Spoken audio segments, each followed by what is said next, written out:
I'll just briefly go through a little bit about John first for those who are new. John is the author of Serpent in the Sky, Key to Ancient Egypt, The Case for Astrology, and he won an Emmy Award in 1993 for The Mystery of the Sphinx, which was hosted by Charles and Heston. As you know, John Anthony West takes regular trips to Egypt several times a year, researching and exploring lost tunnels, all the sort of stuff that I want to do, in other words. I'm very jealous. Please give him a hand. Well, we'll trade, Duncan. I've always wanted to be the editor of an outrageous magazine. Also, actually, I might add, Duncan said I take trips over there researching, but in fact, I also do intensive study tours. In other words, I take people along. That's what pays the mortgage, actually, on very grueling but very informative trips to Egypt. There are some brochures out there. Anybody interested in more information? I'll give you website addresses and emails and things of that sort. Now, from show of hands, about 2/3 of you were at the conference. For the other third, I'll just backtrack a little bit and just explain what we were talking about at the conference. And this was mainly devoted, almost exclusively devoted, to the scientific search for the lost civilization, as it were, based on the geology of the Sphinx, the water weathering of the Sphinx. And to make a very long story short, I'll encapsulate, and that is that the Great Sphinx is weathered in a rather peculiar way, and it's tremendously deeply weathered. I'll have shots of it later on in this presentation. But the subject of this whole evening will be what's called the Symbolist school of Egyptology, developed by a remarkable French mathematician, philosopher, Orientalist, and actually practicing alchemist with the unpronounceable name of R.A. Schwaller-de Lubitsch, who over the course of 17 years, from 1937 to 54, developed this radical reinterpretation of the Egyptian civilization in its entirety. In one of his ancillary books, the main body of work of Schwaller's masterpiece, as it were, the culmination of his 17 years of work, is a book called Le Temple de l'Homme, the Temple of Man. And my book, Serpent in the Sky, is an in-depth introduction to this book. When I wrote Serpent, Schwaller hadn't been translated out of the French, and in the French or any other language, it is fairly impenetrable stuff. It is not bedtime reading. You don't read Schwaller, you take a year off from whatever you're doing and plow through paragraph by paragraph and page by page. And for those who are sufficiently bitten by the Egypt bug, that book has now been translated finally into English in an absolutely brilliant translation and a gorgeous production job. It's not cheap. It's $195 American, which is about $7,514 Australian, I believe. And or at least that's what it was yesterday. Now it's probably another $100 more. You can get it actually at 30 off through Amazon or Barnes & Noble. I'm assuming that you have Amazon here. So anybody sufficiently interested want to look into that, because that's the nuts and bolts of the entire symbolist theory. Anyway, Schwaller, in one of his ancillary books, came up with the observation that the Great Sphinx had been weathered by water and not by wind and sand. And when I read that, I realized that this could be, and Schwaller didn't himself recognize the importance of that observation. He died about a year later anyway and was not in a position to follow up on it. But I realized reading that whereas the rest of the argument that Schwaller had constructed, a textual argument based upon the writers of classical Greek and Latin antiquity, who all believed, along with the Greeks themselves and along with the Egyptians, that their civilization extended many, many thousands of years further back into the past than dynastic Egypt, which begins somewhere around 3200 BC. I realized that geological key, the water weathering of the Sphinx, held the scientific key to the validation of that notion, which, as I say, the Egyptians themselves believed and even had there are two texts, one a chronological tablet, another a chronological papyrus, in which the Egyptians talk about long reigns when first they're ruled by the gods themselves, and then the Necheru, and then by a series of kind of demiurge or semi-divine kings called the companions or followers of Horus. But none of that can you, I mean, a textual argument simply isn't going to hold up in the court of science, but the water weathering, if it could be substantiated, would. So this began, on my part, a long 15-year quest to validate that geological inquiry, culminating, or picking up steam, I should say. I developed this theory fairly exhaustively in the culminating chapter of Serpent in the Sky, but there it sat with nobody paying any attention to it other than occasional insults. And I'm, of course, not a geologist, so I couldn't really defend myself other than to say that it can't be wind and sand. And finally, in 1989, I found my colleague and friend, Robert Schoch, geology professor, stratigrapher, paleontologist, exactly the kinds of credentials that you needed to really look into this. And he came over to Egypt with me, corroborated the water weathering hypothesis. This was then presented at the Super Bowl of Geology, the Geological Society of America's convention in '91, which led to the big NBC special, which led to furious controversy over the last 7 years, and now is picking up steam again as we've acquired support from a couple of independent geologists who we never even met. They didn't even contact us. They just got interested in this, went over to Egypt, and came back and reported on their findings, both of them agreeing that it was indeed weathered by water, and specifically by rainwater, and since there hasn't been any rain on the Giza Plateau to speak of, certainly since 4000 BC, and between 10,000 BC or so and 4,000 BC, not much, a couple of rainier periods. Even those of us who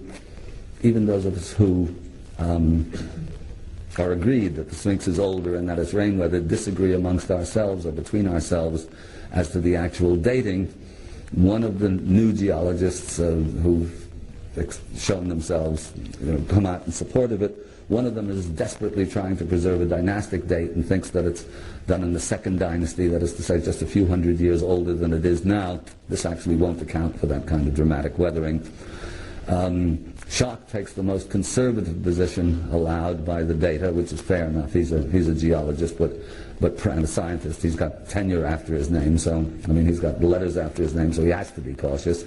But even he privately agrees that it could well be a lot older. Graham Hancock and Robert Beauval, on the basis of a supposed Leo correlation between the Sphinx and the constellation of Leo, that is to say, in the age of Leo, the precessional age of Leo. The last age of Leo was around 10,500 BC. They take a 10,500 date. I think actually that I agree that it's hard to ignore a Leo correspondence between the Sphinx and the constellation, but for a variety of reasons that I won't go into here, I went into the other night. I don't think that 10,500 date works, mainly because the Earth is in upheaval at that time following the breakup of the Ice Age under cataclysmic conditions. I think it's the period before that, the precessional age before that, in other words 36,000 or thereabouts BC, which of course absolutely outrages the academics, but I don't care because I don't have any letters after my name and I don't have any tenure that I have to worry about, or in fact I don't have to care what they think or what they say. On the basis of the Egyptian texts themselves, their dating actually puts them back at that fantastically old date, around 36,000 BC. So that's my bet is on for that much older date. In any event, this is just preamble. The actual dating of the Sphinx, as I've said on a number of occasions and talked about at the conference, is in and of itself not a matter of grave concern. It doesn't affect the price of eggs. It has little to do with the 2000 Olympics. It's a date. But what is at issue, this is the important bit, and here's where Symbolist Egypt comes in. The important bit is that we live in an age that I regard as completely demented. I mean, we're plundering and ravaging the earth. We indiscriminately produce hydrogen bombs, striped toothpaste, Disneyland, and worldwide pollution, along with little lovelies like nerve gas and that sort of stuff. And it seems to me that only mad people would produce this strange complex of products, at once silly and at once silly and sinister. And it seems to me that the human race has lost its way grievously. And what Symbolist Egypt does, what Schroller's work does, is to actually recover the wisdom of Egypt that had been legendary. Actually, the magicians and alchemists and Kabbalists and astrologers of the Renaissance all believed they were recovering the wisdom of Egypt. They all referenced the wisdom of Egypt. This is talked about in all of the Greek and Latin texts of antiquity. But they only had little bits and pieces of it. And what Schroller de Lubitsch did, and what I believe is actually a big claim, but I think it's probably the most important single piece of scholarship of this or any, not this, but last or any other century, actually, because it is the recovery of that sacred science that holds the key to the possibility of getting out of the mess that we're in now. And by that, I don't mean that by understanding in depth the Egyptian doctrine, we are suddenly going to stop building skyscrapers and Porsches and atom bombs. Well, maybe atom bombs, but actually what we will have is we will have the keys to an ancient sacred science that we can re-manifest in a manner appropriate for our own age, or the age that's coming upon us. In other words, we're not going to build temples and tombs and pyramids again. We're not going to mummify our presidents, though it's not necessarily a bad idea, earlier rather than later. But with those principles to hand, with a grasp on what the ancient sacred science involved, we're in a position, individually and collectively, to sow the seeds of a new civilization and get things going again. So that's going to be the tenor of my presentation tonight. And in a nutshell, what that amounts to is that it's based upon a single issue, actually. I mean, Egypt was a one-issue civilization, and in fact, when you look beneath the surface, which is not so easy to do, of all of the major religions and of all of the tribal and traditional societies that we, in our arrogance, call primitive, and which are not primitive at all, but simply non-intellectualized, not philosophical, as it were, but profoundly wise and deeply understanding, all of them are based upon a single issue or a single understanding. The opposition would say belief. I don't think it's belief. I think it's understanding, knowledge, wisdom, and that is the potential immortality of the soul. I mean, without that, we might as well eat, drink, and be merry, because tomorrow not we may die, but we most assuredly will, and it won't matter a damn. The understanding that we are, by nature, potentially divine is what's at the basis of virtually every true civilization that ever existed. And without that understanding, there is no civilization. There's just progress, which is, as far as I'm concerned, the antithesis of civilization. It doesn't have to be, but at the moment it's pretty much that. So what we're going to do now is I'm going to give you a bit of a rundown of Schroller's Symbolist Egypt, or an introduction to it, rather, in the sense of how he developed it at Luxor Temple, and the basics of it. And then I've got a very interesting video to show you. Those who've been at the conference will know that the term resonance came up time and time and time again in all different kinds of contexts, from new medical devices to medical therapies and so on, to, I forget exactly how, practically all of the speakers, except those who were talking about conspiracies to stop us from recovering the ancient wisdom, we're talking in one way or another about resonance. So I'm going to be showing you a very interesting 20 or 25 minute video that I suspect none of you have heard about or seen, which will then lead us into an understanding of how and why sacred science actually works, why the great religious architecture of the past moves us sometimes to tears, and most modern architecture leaves us cold. Even when it's quite functional and attractive, it still doesn't have the bang to it that, let's say, the temples of Egypt have, or the Cathedral of Chartres, or any of the other extraordinary structures of antiquity. And then following that, then we'll get into the nuts and bolts of symbolism somewhere along the line. I see everybody snoozing. We'll take a break, and then we'll continue for as long as you're willing to sit and listen, or as long as I'm capable of talking. By the way, today I was out, first time I managed to get out of the hotel practically. I was out at, you probably all know about the hieroglyphs carved into the rocks of a site. I forget the name of it. What's it called? What? Gosford.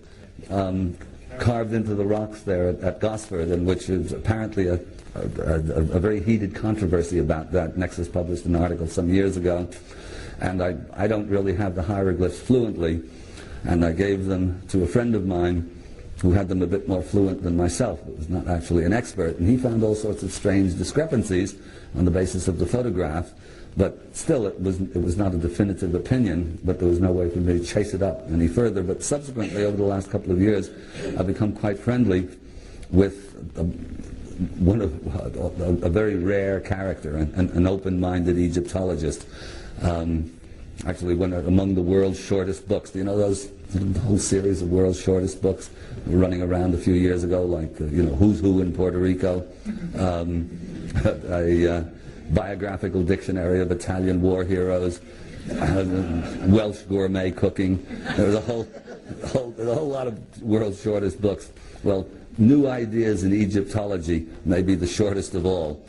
And anyway, there's one Egyptologist that I know of, a couple of others actually around, but they just don't happen to be pals of mine. And this fellow is, in fact, a widely recognized hieroglyphic expert. So we now have video, slides, digital camera, and so when I get back home now, I'll give it to Ed Meltzer, and he will look at these hieroglyphs very, very carefully, and we may have something that actually is valid as a definitive opinion on this matter. Needless to say, if it's a positive opinion, this is a big deal, actually. I mean, it really is. To be able to demonstrate in effectively incontrovertible fashion that the ancient Egyptians, and if this reading is correct, because the cartouche is there, crudely drawn, but boy, it looks Egyptian to me. I must say, I've seen a lot of hieroglyphs, and I've seen a lot of faked hieroglyphs, and this looks pretty good, but there are these strange discrepancies with it. But to be able to prove that the Old Kingdom Egyptians actually visited Australia is going to shake up a lot of people. So we'll see. Stay tuned on that. I mean, if I get an article from Ed, or even a letter from Meltzer, I'm sure we'll get it into a subsequent issue of Nexus magazine. So you want to stay tuned to that. In any event, we'll once we get into once we get through the video, you'll see why sacred art works the way it does, and why it is so very important to the quest for immortality. I mean, without that, there's really not much point to this existence. And we like to think that there is some point to our existence, even though a rationalist may say, well, what's the difference? We're all just animals, and it's all biological drives and all the rest of it. Very few that can actually live in that state of meaninglessness, actually. Deep down, they all have some sense that really they were not just dogs or snails or octopuses or something. Octopuses are actually pretty bright. Okay, so let's go in now. Let's hope this works. Okay, this is the Temple of Luxor. And Schwaller, backtrack again and digress, but we've got all evening, so I don't care if we take time. Schwaller himself was born in 1891 into a scientific family. His father was a pharmacist or chemist, and And he was he was brought up with science, but at a very early age attracted to mystical doctrines, esoteric philosophy, mathematics in particular. His first published little pamphlet was at the age of 16, was on Pythagorean mathematics.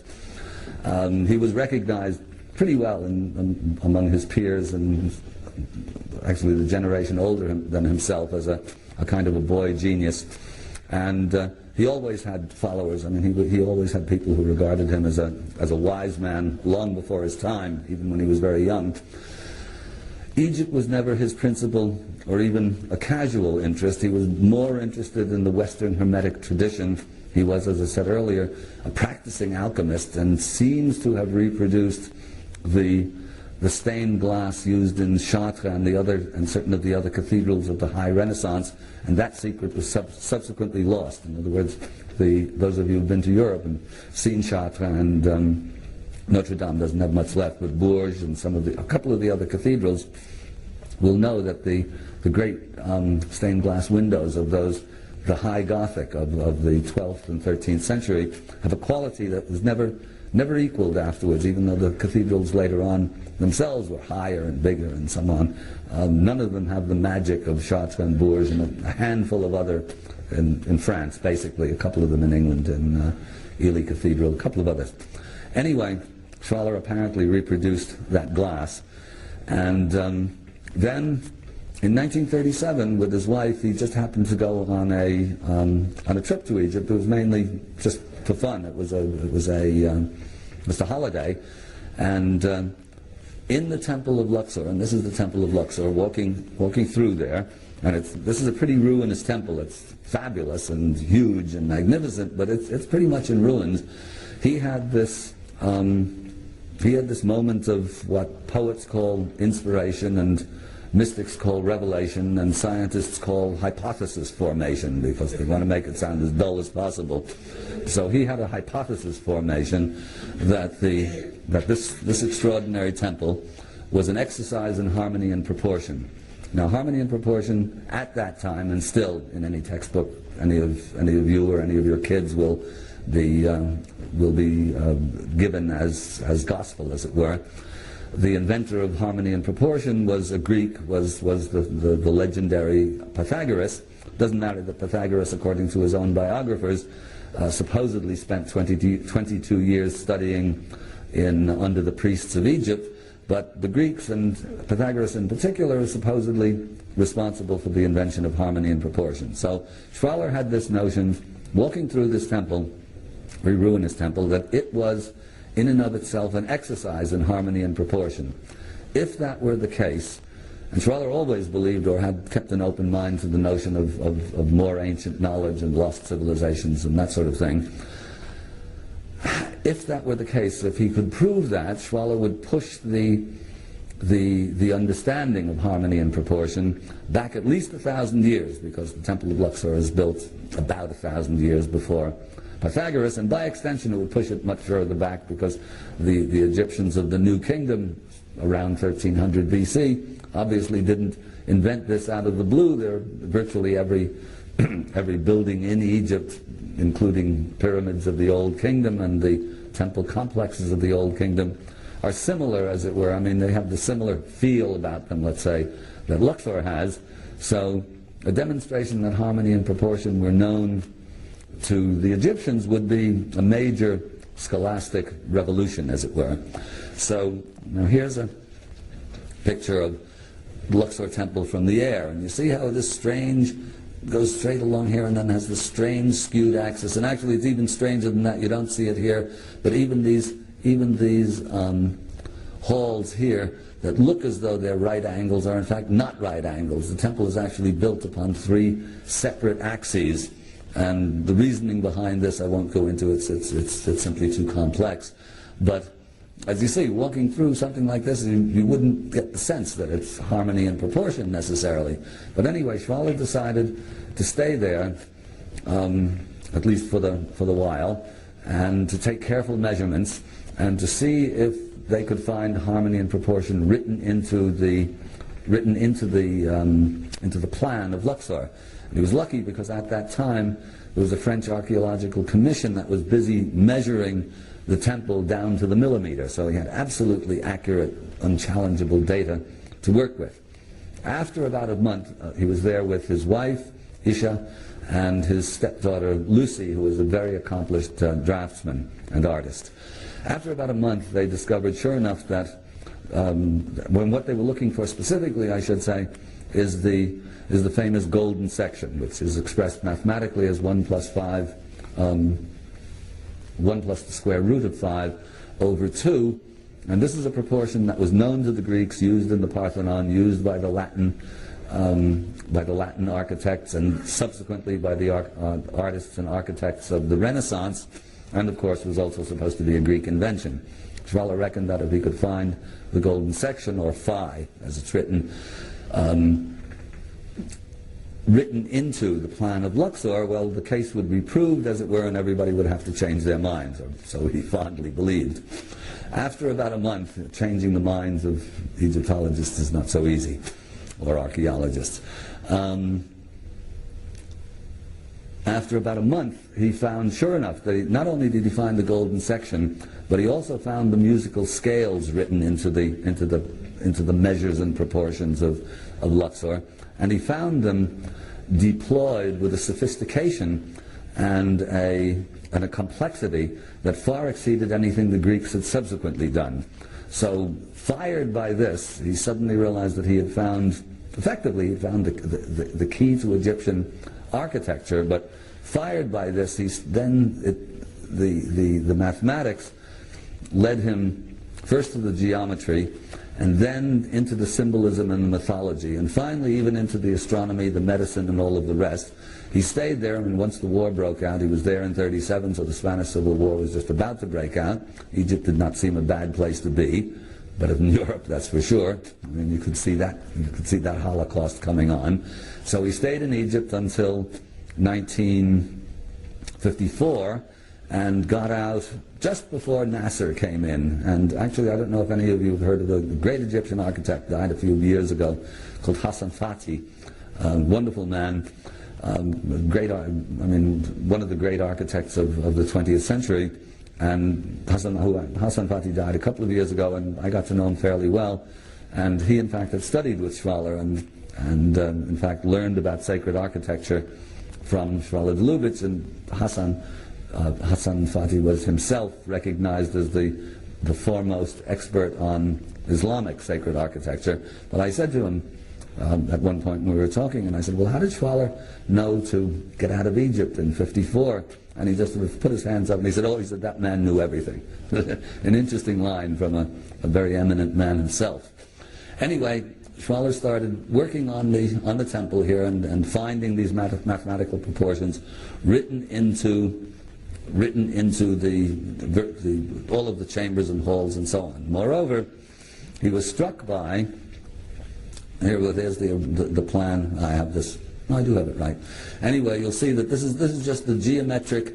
What's the word I'm looking for? The growth of the temple by a play of geometry, starting actually here at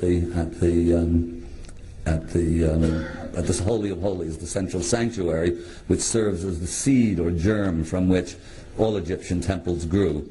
But then he was struck by particularly from an aerial view, he got the notion that the temple itself was built to the proportions of the human body. And he found, when he had Lucy Lamy prepare a human skeleton, and let's say not exactly an ideal, but an average human skeleton, male skeleton specifically. This was a female skeleton, of slightly different proportions. Both are cut by the golden section, one at the genital area, the other at the navel.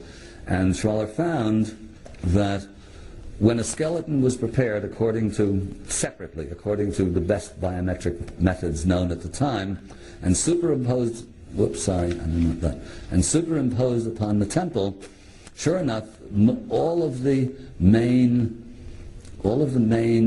temples, halls, colonnades, and so on of the temple cut the human body at a major articulation, there at the knees, there at the pelvis, there at the thorax, and so on, up into the head, and for some reason this gets the Egyptologists angrier than anything else. I don't know exactly why, but it was because of this that he called it the Temple of Man. It's not that the temple actually is meant to this. It was this that led Schwaller. This that drove him on to develop the whole symbolist theory. It's not that the temple actually is meant to look like a man, as it were. It's proportions of a man, but of the divine man, as it were, of the realized man, the man who has transformed himself from carnal from material to spirit, who is symbolized in Egypt by the pharaoh himself, who is not an egotistic tyrant bent on hoodwinking the people, but rather as the Pope is supposed to be, the incarnation, as it were, of God on earth.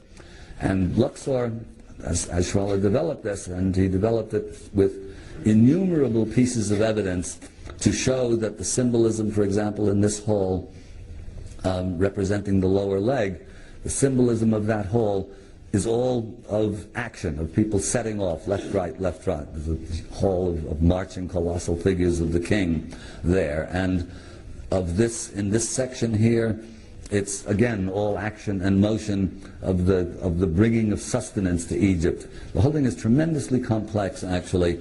And in other halls, for example, there's a hall over here, and the superimposition of the skeleton has to be seen two ways. Here you see a frontal view. In other words, the skeleton is laying on its back, superimposed upon the temple.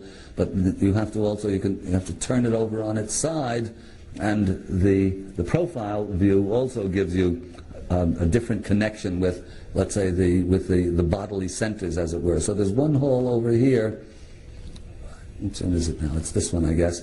Over here, where corresponding to the vocal cords, and there's a very ruinous slide. I don't have it with me, but there's a very ruinous tableau there that shows right where the vocal cords are, that shows all of the names of the king written out in great detail.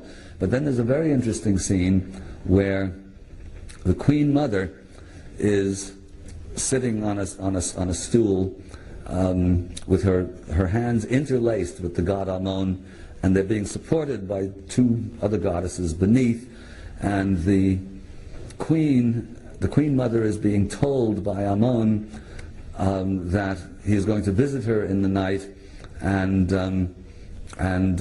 make love to her, and the result would be a divine child. In other words, this is the Annunciation written into a temple, quite formally into an Egyptian temple wall around 1350 BC.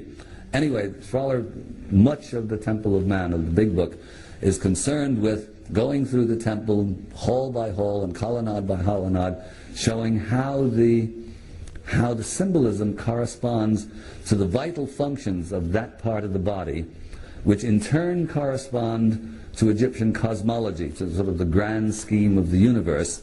And so that the Temple of Man, actually, the Temple of Luxor, contains, it is in its own way a model of the universe and a kind of a library of the functions of humanity within the grand cosmic scheme. And this is one of the marvels of Egypt. When you go there, the whole of the New Kingdom that goes from about 1500 to about 1000 BC is a kind of tremendous exercise in sympathetic magic in which the Egyptians are creating a complex of temples, each of them linked to the other, and each playing a different role within the cosmic scheme. And processions would go from one temple to another at specific times of the year.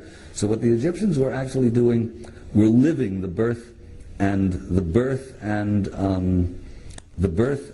genesis of the entire cosmos, and reliving the role of humanity in its what we're here for, supposedly, according to esoteric tradition. Our role in the cosmic scheme is actually to reverse the descent of spirit into matter. The Egyptians, like all civilizations that ever existed, including the traditional tribes, all have the idea that first there was spirit or consciousness, and then consciousness, for reasons that will forever remain unfathomable, according to Schwaller, a very interesting observation.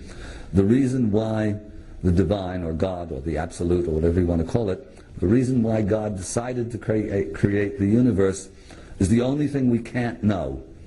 It's by definition outside our comprehension, and when you look at the various cosmologies and the various mythologies, the reason why God or the gods, or however it's expressed, decided to create the universe is always expressed in some sort of poetic metaphor. It's always, well, he got bored being there all by himself, or he wanted company, or he wanted to see the drama play out. All kinds of different fanciful and poetic images are used for the reason why we're all here, but all agree on one thing, more or less, and that is that our role specifically as human beings is to reverse the flow of spirit into matter, and in other words become spirit ourselves, and in other words return back to the gods what they gave us in the first place in terms of creation. So this whole sequence of temples, or complex of temples in Luxor, is an exercise, a living exercise in the performance of that obligation or responsibility or privilege, depending upon how you look at it. So, let's see where we're going now. Okay, now we're going, and most of this, all of this, Egypt expressed itself in architecture, mainly architecture and in art. And this is not, we tend to speak of high civilizations from our point of view of technological progress in one way, shape, or form. In other words, art and architecture is a high civilization, but this actually is kind of our prejudice. Doesn't have to be. In other words, a civilization could express itself solely in song and dance and leave not a trace upon the earth and be no less sophisticated for that. I mean, I think probably enough of you are, you'll know more about your own Australian Aborigines than I do, but they seem to have been a civilization that for tens of thousands or maybe even hundreds of thousands of years exactly expressed themselves in song and dance and a few, little rock drawings and so on, but not much to look at, but nevertheless doesn't mean that they're not as civilized as anybody else. In any event, the Egyptians expressed themselves in architecture, and we now get up to why and how sacred architecture works. This is where I'll be showing you a video. I think you wanted a little bit of a warning here, Duncan? Okay, have you set it up? Back in the 1900s, a physicist and musicologist called Ernst Chladni, a Swiss, developed what are called Chladni figures. Anybody who knows physics and acoustics will know about this. And Chladni noticed the effects of vibration. He was very interested in vibration as a musician and musicologist. Obviously music comes to us, we interpret music through vibration. And what Chladni did was that he fixed a metal plate to a violin and spread sand on the plate and then bowed the violin, and at certain frequencies the sand, which is just chaos on the plate, would form itself into beautiful geometric patterns, and then when that particular note was passed, it would dissolve again into chaos and then reform into a different but related pattern when a harmonic of that note was struck. Hold on a sec. Can we stop it a second? Okay. These are called Chladni figures, and it was noted as a curiosity for 100 years or so. They were well known, these figures, but nobody made much of them. Then in the 50s, another Swiss called Hans Jenny, who was an anthroposophist, a follower of Rudolf Steiner, got very interested in these Chladni figures. Jenny was a scientist himself and also an artist. And what he decided to do was to elaborate upon Chladni's earlier experiments. So what he did was he put together relatively simple relatively simple technological devices that would allow him to control exactly the rates of vibration of sound. I mean, obviously Jenny was using sound. Control the sound, and also built little devices that would allow him to vibrate different kinds of materials, not just sand, but different kinds of powder, liquids, iron filings, and so on. And as he went doing that, this is what you're about to see, and he called this science cymatics, the science of wave forms. Now, the video that you're about to see is pretty impressive, but the Yenni's commentary, because he was a scientist and he was aware of the dangerous ground that he was treading on, so he put together, excuse me, about as dry a commentary as you could put, or let's say as neutral a commentary as you could put to this, because he didn't want to offend his scientific colleagues. And he calls it bringing matter to life through sound. But really what he's doing is something far more significant than that, and I'll just tell you what it is now, but afterwards we'll talk about it in more detail.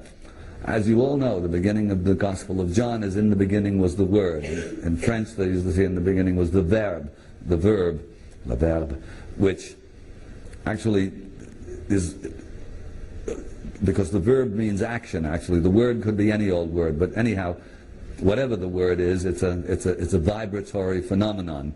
In Egypt, and in fact in many other cultures, in Egypt one of the cosmologies talks about Ptah, who's the architect of heaven and earth, creating the world from words spoken to him by Thoth, or Jehuti, who represents the embodiment of divine wisdom. So the notion that creation is associated with vibration, or sound, or the word, the informed word, as it were, is something current. I believe the Aborigines say that the world is sung into existence by the spirits, and I'm not that up on Aboriginal thought, but I think that's part of their tradition. Anyway, this is current over all of the world. So what you're going to see here with cymatics actually is a visual demonstration of the relationship between frequency and form. And as I said, it's about 25 minutes, and I'll let it run the whole time. I mean, I could fast forward now and again, but it's worth watching, and you'll see as you watch simple vibration. The matter represents whatever it is, powder, liquid, whatever, represents, let's say, the ground state of matter. It represents chaos, and you'll see form arising out of chaos through the agency of sound, and you'll use your own imagination to sort of relate the forms that you see to what you know. So shall we proceed with that? You have to put the slide clicker on standby. Hold on. It's the button on the bottom. That's it.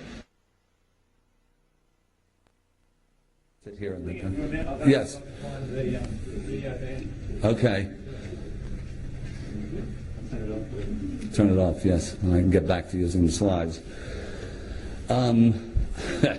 Sorry, folks, but the technology's after us today. And it's a brand new video, too, and I just showed it last week, so this is peculiar. But maybe it is the tracking. I don't know if tracking has to do with the tape itself or with the video, but there we go. Anyway, what you would have seen, and with a bit of luck will still see, was a variety of substances, liquids, powders, in one case iron filings, vibrated at various frequencies, and starting off as nothing, as chaos,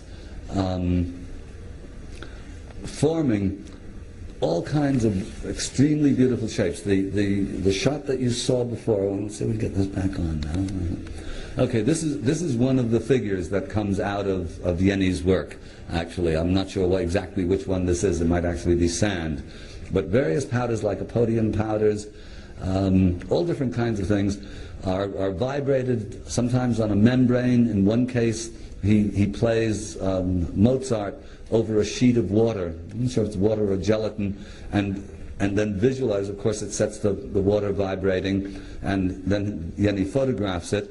And it's very interesting because the pattern that is formed by the water or by the surface of the liquid looks like Mozart. In terms of, you think of Mozart, that's what it looks like. And interestingly enough, my favorite in this is a fairly long section in which he places iron filings on some sort of a device, and then vibrates some sort of a magnetic device, and then vibrates the membrane or whatever it is that they're on, the magnetized membrane, and the iron filings sort of stand up and march across the across the surface of this sheet, looking for all the world like an abstract samurai movie by Kurosawa or something. And it's very interesting because it's iron. I mean, it behaves like war, as it were. It behaves martially.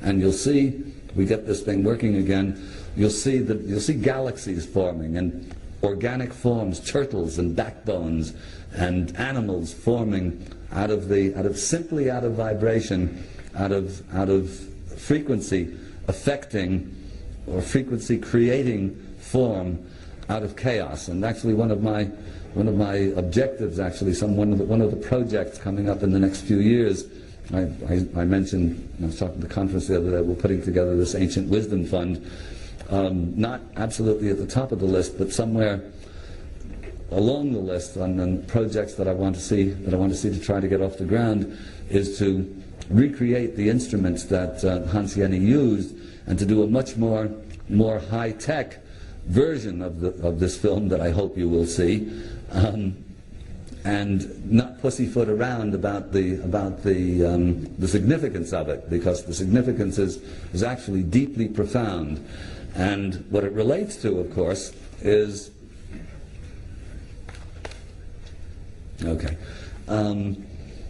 what it explains, actually, when you see it, and I mean without talking about it, but what's at the basis of it is the relationship, as I said, the relationship between form and function via frequency. But it also explains how and why sacred art works, or in fact how any kind of art works. And we tend not to think about this. I mean, we know obviously music is the easiest and most common example. We know that music is nothing but frequency, or frequency, volume, tone, color, etc. But it's vibration, and a certain sequence of vibrations is played, and if it's the right sequence of vibrations, we're moved to tears, we experience contact with divinity. If it's another kind of frequency, we're Deutschland über alles, we're all ready to go out there and go to war. Another kind of frequency, if it's the right kind of rock music, or the wrong kind, depending upon your point of view, everybody gets all bent out of shape and excited. But music obviously affects us emotionally. But what's happening, why is it affecting us emotionally? Because we're constructed in such a way that certain resonances correspond to our various emotional faculties, and the music, the sequence of vibration, the volume, etc., everything that goes into the harmonics, everything that goes into making up music, produces this profound emotional effect. But we tend not to think of architecture in the same way. But it was Goethe, actually, who once remarked that, who was really into this sort of thing. Goethe remarked that architecture was actually frozen music. And normally this is taken as a lovely poetic metaphor, but it isn't really a metaphor at all. It's quite literally true, because architecture is as much in motion, as it were, as is music. It's just that the motion is visual rather than auditory, and we tend not to think. I mean, obviously we know that light comes through our eyes in sound waves, so we know that that's a vibratory phenomenon. We just tend not to think of architecture as vibratory, as it were, or frequency, because it sort of sits there not doing anything. But of course this is exactly why architecture works. Sacred architecture works because of its various visual harmonics, its visual proportions, its visual volume even. This is why a big building, the same proportions in a small building, or the same harmonies, will not produce the same kind of effect as a bigger building. And I mean, some buildings are meant to be big, and others, in fact, are meant to be small. The effect that they produce is contingent upon their relationship to our size, as it were.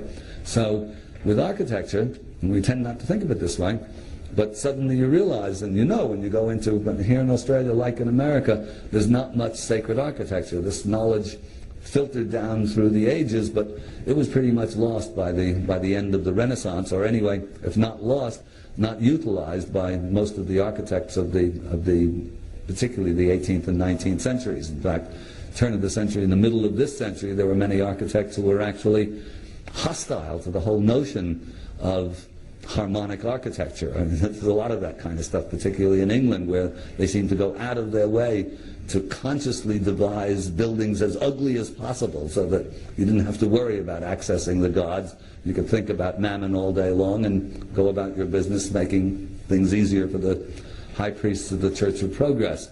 But in the old days, of course, the sacred architecture was the principal architectural expression, and then nowhere more so than in Egypt.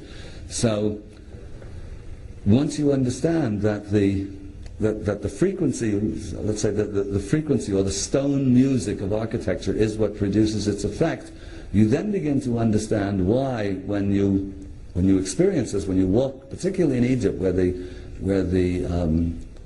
architecture is so diverse, and you go into, let's say, the Temple of Luxor, you get one effect. You go into the Temple of Dendera, you get a very different effect. I mean, obviously it looks very different, but the effect is, generally speaking, profound and very different, temple to temple. Well, the reason for that is that the so-called Egyptian gods should not be thought of as gods at all, because as soon as you talk about of gods, it sounds like superstition to a rationalist, and of course multiple gods sounds like even more superstition. Really, the word necher in ancient Egyptian should be translated as natural principle. And the gods represent, there's no god of wisdom or god of evil or god of this or god of that. What the gods are actually are the embodiments of the various principles or qualities. And we tend not to think of, in fact, we tend not to think in terms of principles. Modern science teaches us not to think in terms of principles, because there are no principles. Everything, as we all know, is an accident. The universe just kind of evolved itself out of a lot of gas. And scientists, I think, who evolved themselves out of a lot of gas. And all of a sudden there were galaxies and nebula, and at a certain point things got complicated enough, and suddenly there was consciousness and intelligence. But all of this is, of course, totally accidental. There are no principles informing this extraordinary process. The ancients saw it, of course, absolutely opposite. Consciousness was the preeminent quality or universal quality before there was creation, and in order for creation to proceed or to flow in orderly fashion, it had to do so according to certain principles. So, for example, in the organic sphere, you might say that the principles are fertilization, gestation, birth, growth, maturity, old age or senescence, death, renewal, and then at the higher spiritual level, what's called the return to the source, what in Christianity is called salvation. What Graham Hancock calls the science of immortality. These are the organic principles, and this is what every living thing follows those principles. So in Egypt, each of those principles was assigned to, I mean, one of the neters or neteru represent each of those principles, and the interplay of those principles produces the living world that we experience. And so each of those principles also are associated with certain numbers or sets of numbers, and those numbers give rise to an intricate play of geometry and harmony and proportion. So if you know the science, as it were, if you know the sacred science, and you know the number sets that relate legitimately to each of those principles, and you know what you're doing and employ them in a temple, what you're doing actually in an Egyptian temple or any piece of sacred art, but the Egyptian method of expression is probably the most sophisticated and most complex that we know of. When you walk into an Egyptian temple, what's happening actually, and you get this hit from it, which is sometimes so profound. I mean, people often break down in tears. Particularly we get there early in the morning before anybody gets there, and everybody has a good walk around before we start talking. And people have, I mean, it changes people's lives. Actually, one of my favorite lines coming from a book which is, believe it or not, maybe the best travel book ever written on Egypt by Florence Nightingale, of all people, who everyone thinks of as this one-dimensional goody two-shoes carrying her lamp around bandaging up patients. She was in fact an extraordinary woman, wonderful writer, with a keen intelligence, who visited Egypt in 1849, and there was a book published of the letters that she wrote back home, published about 10 years ago. It's called Letters from Egypt. She makes this marvelous remark. I wonder how people can visit Egypt and come home and live lives as they lived them before.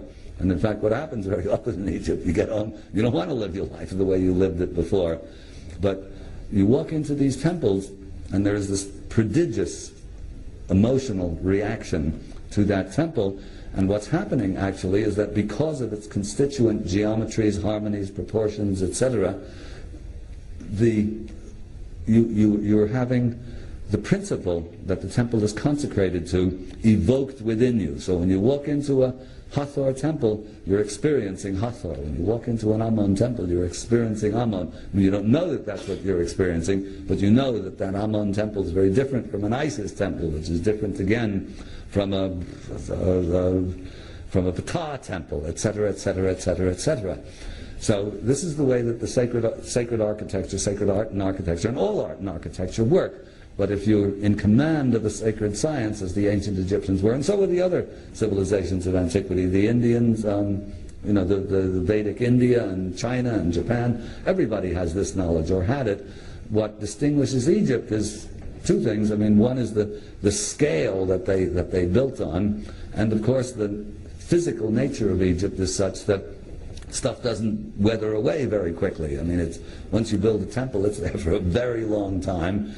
Historically, Egypt was very difficult to overrun, so it wasn't plundered and ravaged in wars as much as, let's say, the rest of the Near East, or China or India, much more open to conquest. So in Egypt we have the remains of this prodigious architecture, and it's there that you can experience sacred architecture as in a way that you can't anywhere else in the world. In any event, this is actually why it works, through vibration, knowledgeably expressed. And of course, the difference is actually very interesting. When Beethoven was writing his late quartets, which are probably his best music, he recorded somewhere in a letter to a friend or a journal, he said, music is a higher revelation than philosophy. And so it is, actually, particularly the philosophy that was around in Beethoven's time. But what Beethoven was doing, actually, was accessing the sacred science. And in fact, all of the great artists of the Western world, there is almost no such thing as a great artist who is not at the same time religious. In the deep sense of the word, doesn't necessarily mean he's a card-carrying Catholic or Jew or Protestant, but it means that he understands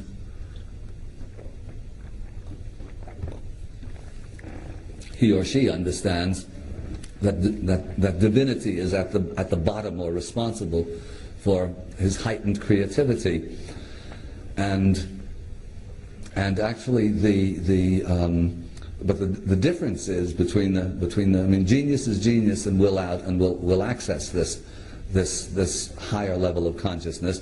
The difference is that in the old days, when there was a sacred science in place and transmitted from generation to generation, the laws could be transmitted. In other words, Beethoven didn't know exactly why he was accessing this, so he couldn't pass his knowledge on, let's say, to a pupil or a child if he had one. He didn't. But the ancients could pass the sacred science on down. This doesn't mean, that doesn't mean that you can do without genius. If you don't have the genius, all you can do is copy what your forebears did before you. But if you have the science and the genius, you can continue to reproduce sacred art at that level for as long as the science stays intact. And Egypt actually managed to do that, although on a kind of a descending spiral. One of the peculiarities of Egypt, and I'm not exactly sure why it should be so, though I do believe that Egypt is the inheritor of that still earlier wisdom, but it's a curious fact of Egypt that it's at its height, very close to its beginning in the Old Kingdom, and in fact, what we'll be seeing later on, after I finish talking about the symbolism and so on, we will in fact take a tour through Egypt and see Egypt descending from its early height down into the decadence of the Ptolemaic period and finally vanishing effectively into nothingness with the onset of the Roman occupation. But in any event, if the sacred science is understood, the laws can be passed down, and then it's up to individual genius or collective genius, let's say, to realize that. And the importance is, as I mentioned earlier, it's just a different variation. It's just a different variation of what I said before, is that a civilization that is devoted in its entirety to the quest for eternal life and is manifesting its knowledge in art and architecture at this level is effectively connecting humanity. I mean, the entire society is connected to this quest, even at the lower levels where probably people do not consciously realize that that's what they're doing. But if you're busy building a temple to the gods, even at the level of whoever's quarrying the blocks and whoever's putting the blocks, whoever's chopping, knocking, smoothing them off, this is a different feeling than building a football stadium or a strip mall or something of the sort. It's an entirely different thing, and it's very interesting when in Egypt, because you get this sense as you go from one fabulous temple to another over the course of a couple of weeks, you get the sense of what a civilized society is actually like. And that's the purpose of this the whole exercise of trying to recover the sacred science, is to make it possible again to experience life the way the ancient Egyptians must have. Anyway, what are we doing here for time? Let's see. What do you think we're going to do with happening with that video? What I suggest is that we try and fix the video in the break and determine what the fault is. So talk or show slides up until a break of your choice, and we'll take a 15-minute break, and we'll try and fix the video in that. Well, because this is sort of a long sequence now. Okay, well, let's do that then, because rather than break this in the middle, and if we can get that video fixed, I'd love to show it, because it really is an impressive piece of video.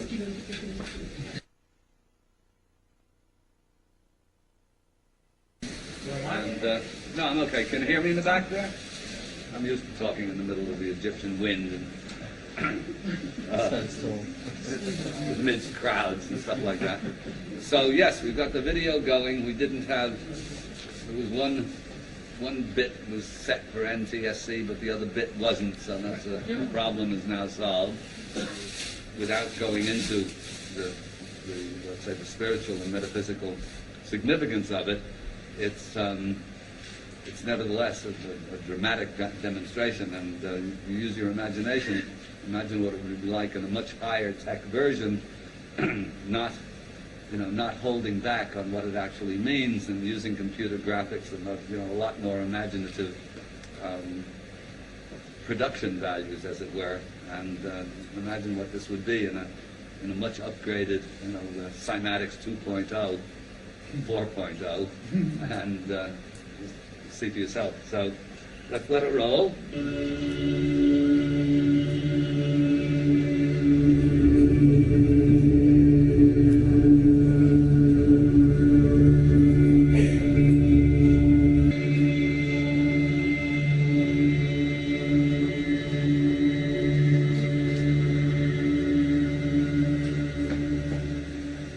The film we are about to see has no characters, it has no people. It is a film to describe to you and explain visually the effect of cymatic frequencies on texture, structure, water, oil. If you spare a little of your imagination as you watch this film as it runs, you will see many things that answer many questions. You will see living forms, living amoeba, almost animal-like creatures. You will see continents being formed, the earth itself coming into existence, explosions, eruptions, atomic explosions, bombs.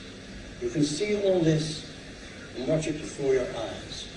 that everything owes its existence solely and completely to sound. Sound is the factor which holds it together. Sound is the basis of form and shape. In the beginning was the Word, and the Word was God. We are told that this is how the world began and how creation took shape.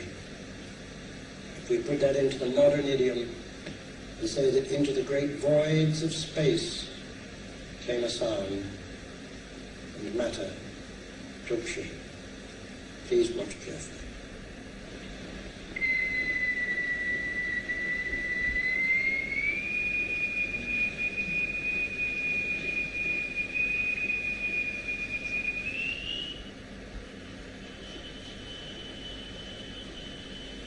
We can also use different shapes of plate. Here we have a triangular plate with a crystal attached to its underside, and to produce a sonorous fit we change to a higher note and shape a rather more complicated figure.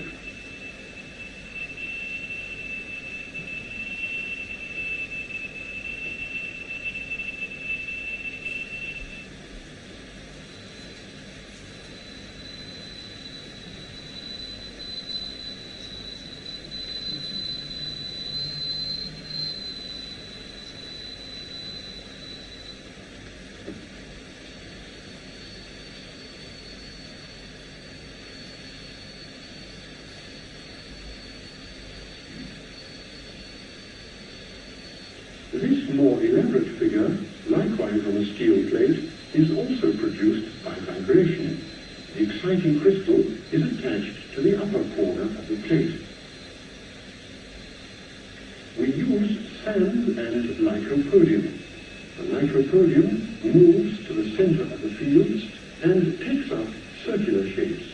The sand forms the lines. Each material has its own special way of behaving.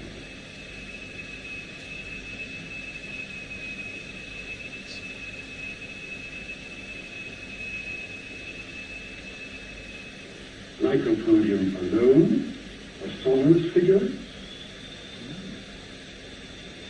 transition to a mobile flowing phase,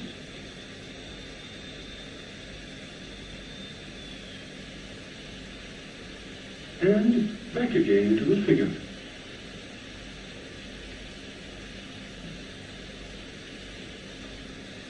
The sonorous figures represent stationary waves. But now we can also observe moving waves. Here, the sand is flowing in a current.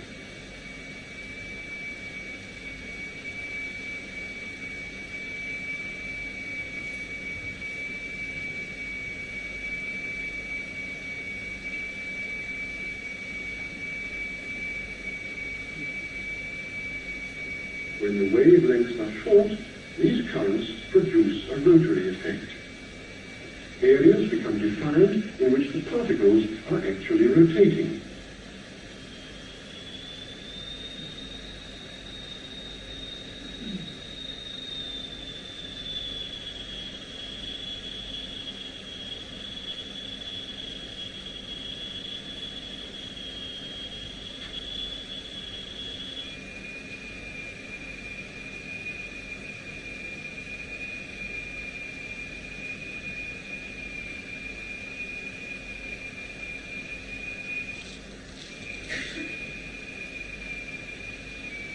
Now we produce two notes with frequencies which are so related as to cause a beat.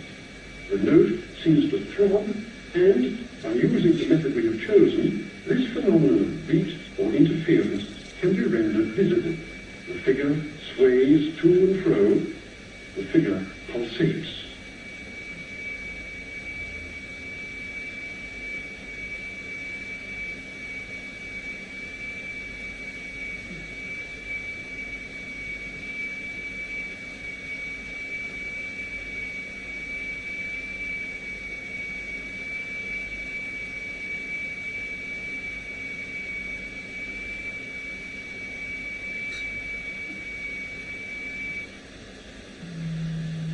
the picture has changed completely. Now we are exciting fluids. Under vibration, a layer of turpentine forms a regular latticework.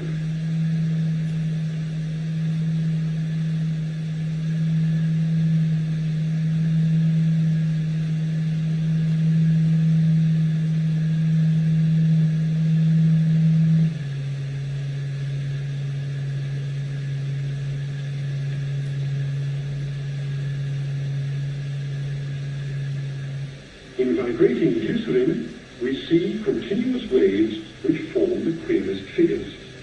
And yet, the extraordinary things we see here are simply and solely the effect of vibration.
Here was a sonorous figure shown in a fluid. There are some wave fields where there was nothing before. Where there was previously sand, now there is nothing to be seen. The dynamic phase has become the static phase. Wave fields which make the vibratory process in the plate indirectly visible.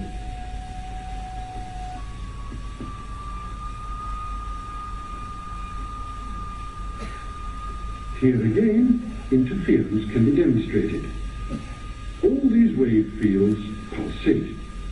Interference becomes visible.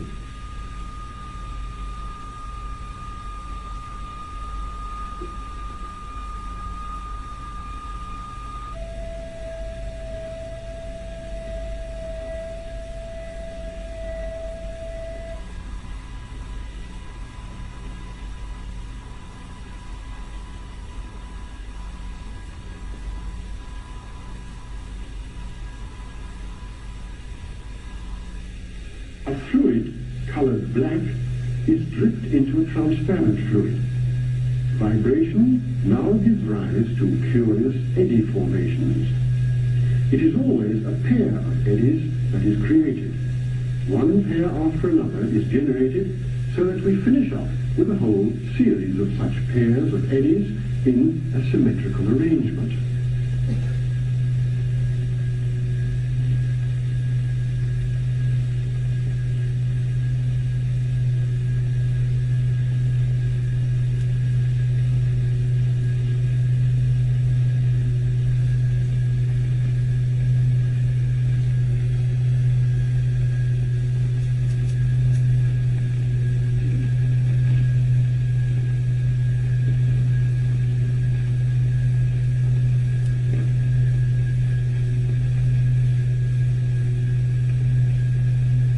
The formation of these eddies by vibration is particularly significant because it is eddies of this kind which are specifically formed in the cochlea of our ears whenever we hear sounds.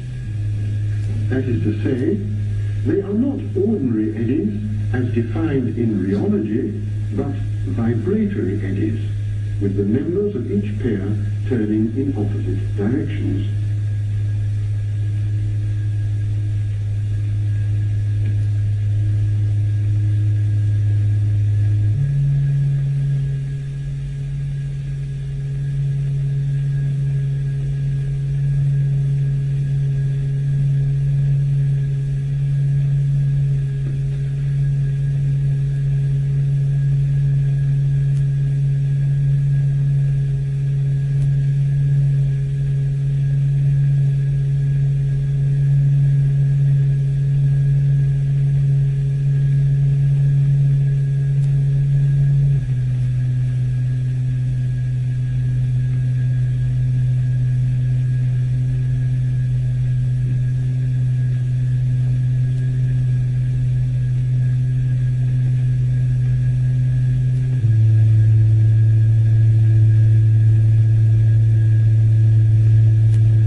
plastic substance.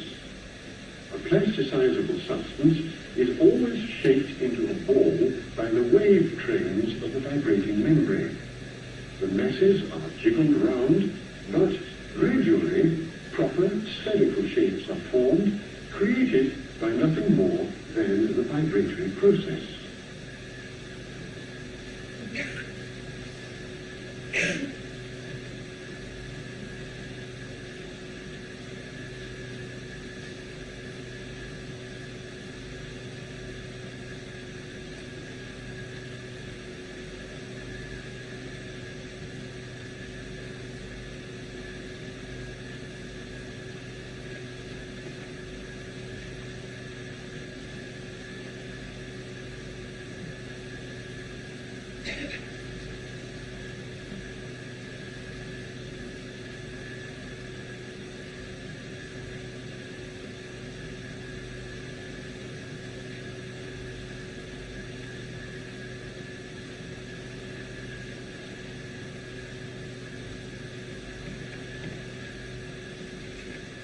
The human voice can also be made visible with a simple apparatus.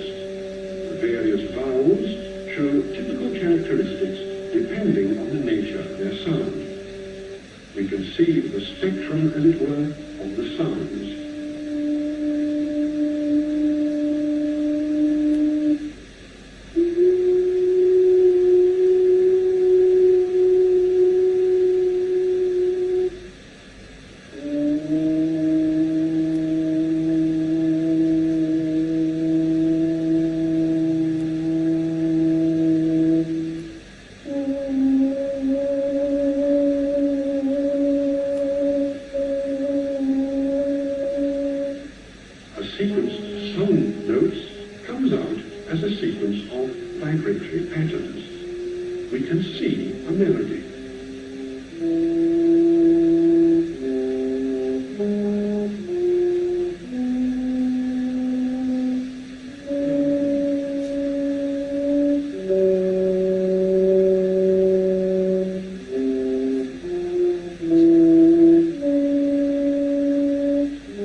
Music can also be made visible. The same membrane that emits the music can also make its vibratory processes visible through the medium of the fluid. Here we have the last 89 bars of the first movement of Mozart's Jupiter Symphony. We can see Mozart while we hear him.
Lycopodium powder, the spores of the club moss, reveals a number of quite remarkable phenomena when made to vibrate. Circular shapes appear, but these are in a state of continuous upheaval. The particles are pushed outwards from the center and inwards again from the outside, and at the same time they pulsate.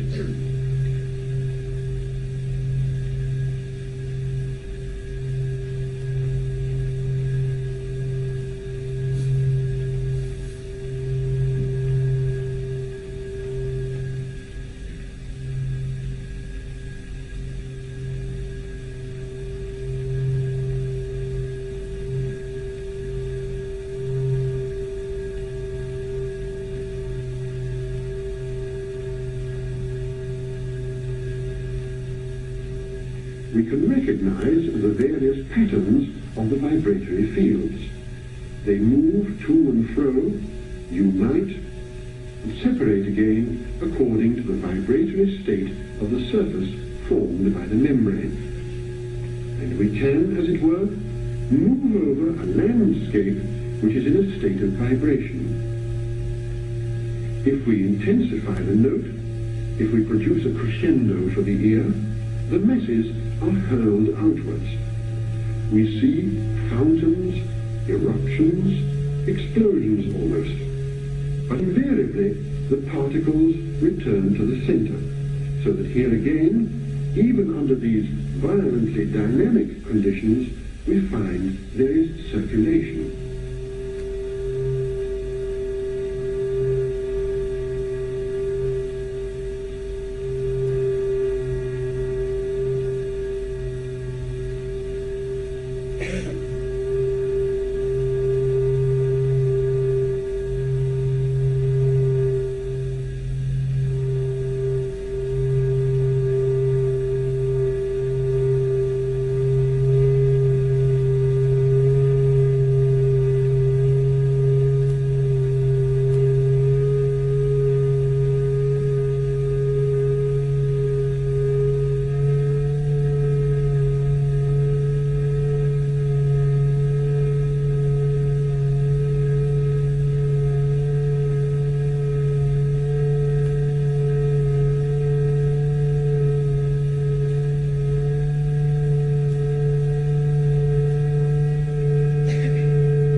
Here, a quick glance at a phenomenon with no vibration.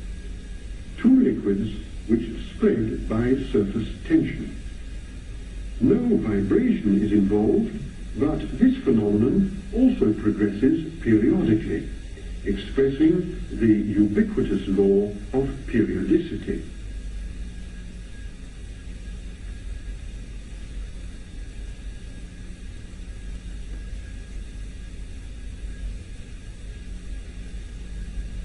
Now we excite the surface on which the liquids are running. An entirely different picture is produced. It is even possible to make out a circular formation. Now there is vibration. But then the vibration slowly ceases, and again we see a phenomenon without vibration. A regular pulsation of these spreading masses of fluid.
The behavior of iron filings, when subjected simultaneously to a magnetic field and emission, shows that adhesion to the surface is substantially reduced.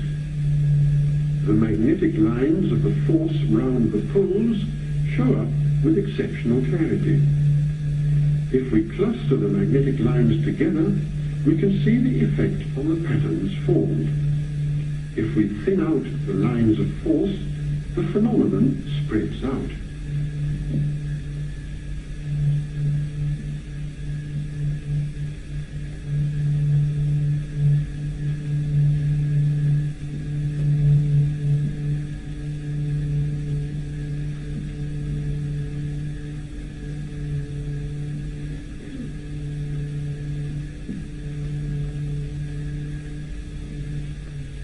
Because of the reduced adhesion, the particles of iron have certain degrees of freedom. They can move, fall into line, form figures, and almost dance, but only in obedience to the vibration imposed.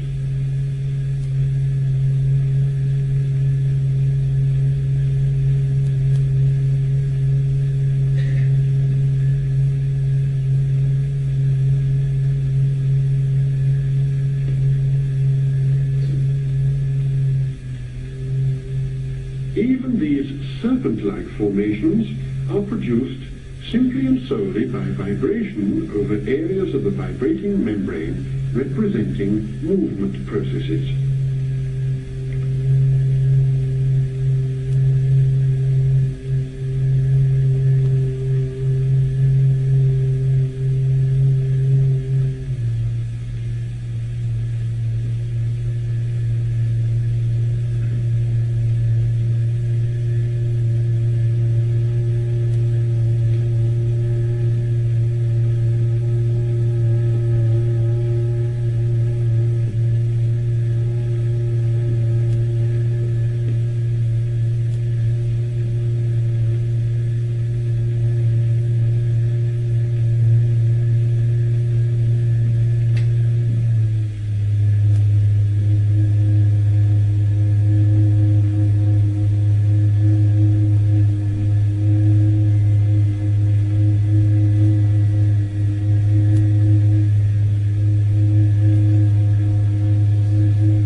And the various states of aggregation behave in characteristic ways under the effect of vibration.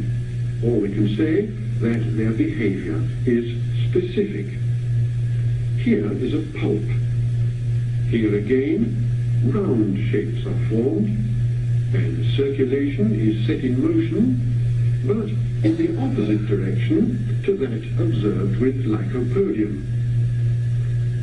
There is a definite ripple effect caused by the wave trains in the vibrating membrane, a rich field of effects due to vibration.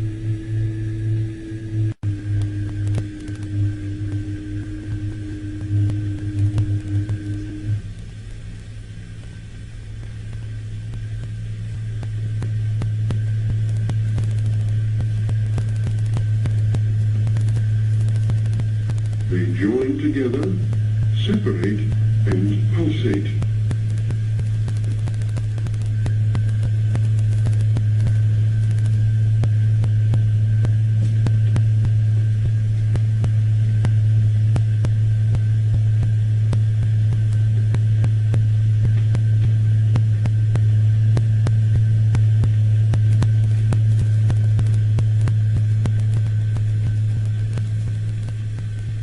If we intensify the vibration, equivalent to a crescendo for the ear, the masses are thrown into ever greater agitation. They are ejected, spikes are thrust up, there are eruptions, protuberances appear, and all due to the dynamics of vibration. A whole landscape opens before us. The note we hear is strong enough to originate all this turbulence, this impressive display.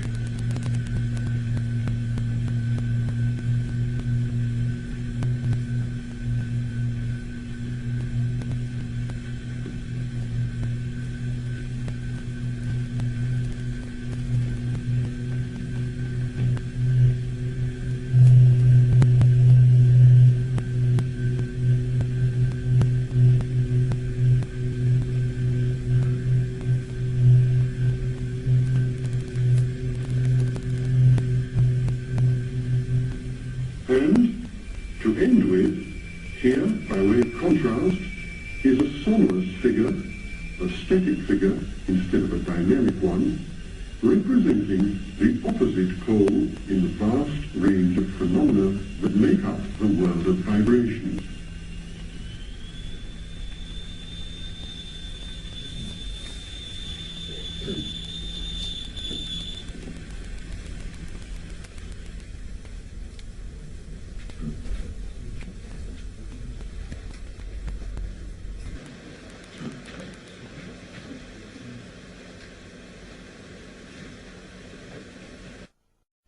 This is, when I first saw this, this was a real eye-opener.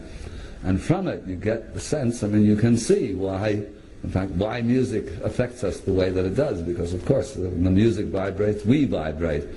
And why with sacred architecture, or any architecture, I mean, you go into bad architecture and you feel quite physically sick, and for good reason, because you're vibrating to those disharmonies. And when you walk into a Hathor temple, you are walking into Hathor harmonies, and when you walk into an Ammon temple, you are walking into Ammon harmonies, and so forth and so on.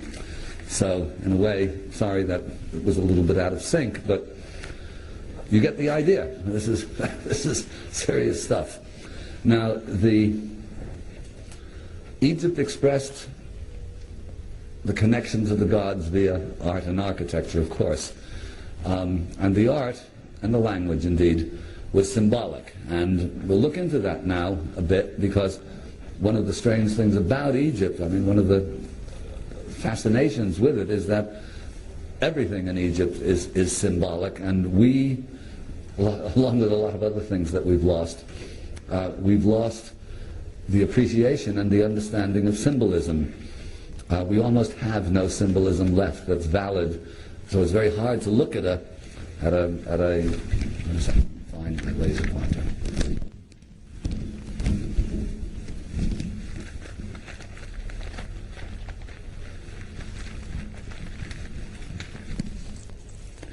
So when we look at a complex figure like this, actually, I mean, it's quite beautiful because it is in fact harmonically designed, but what the devil does it mean? The winged scarab on a boat over a large serpent with a figure of a god here, Osiris, and the deceased here making a gesture of prayer to Osiris. What's going on? We know it's beautiful, very well drawn and so on, but what does it mean, and what's the purpose of the symbolism? Well, to get a grasp of the richness, actually, and in a way, the superiority of the symbolic language over that of the let's say the secular linear language, which is what we use generally to express ourselves. There's one aspect of symbolism, it's not sacred symbolism, but that still works, and that is cartoon, particularly, let's say, the political cartoon.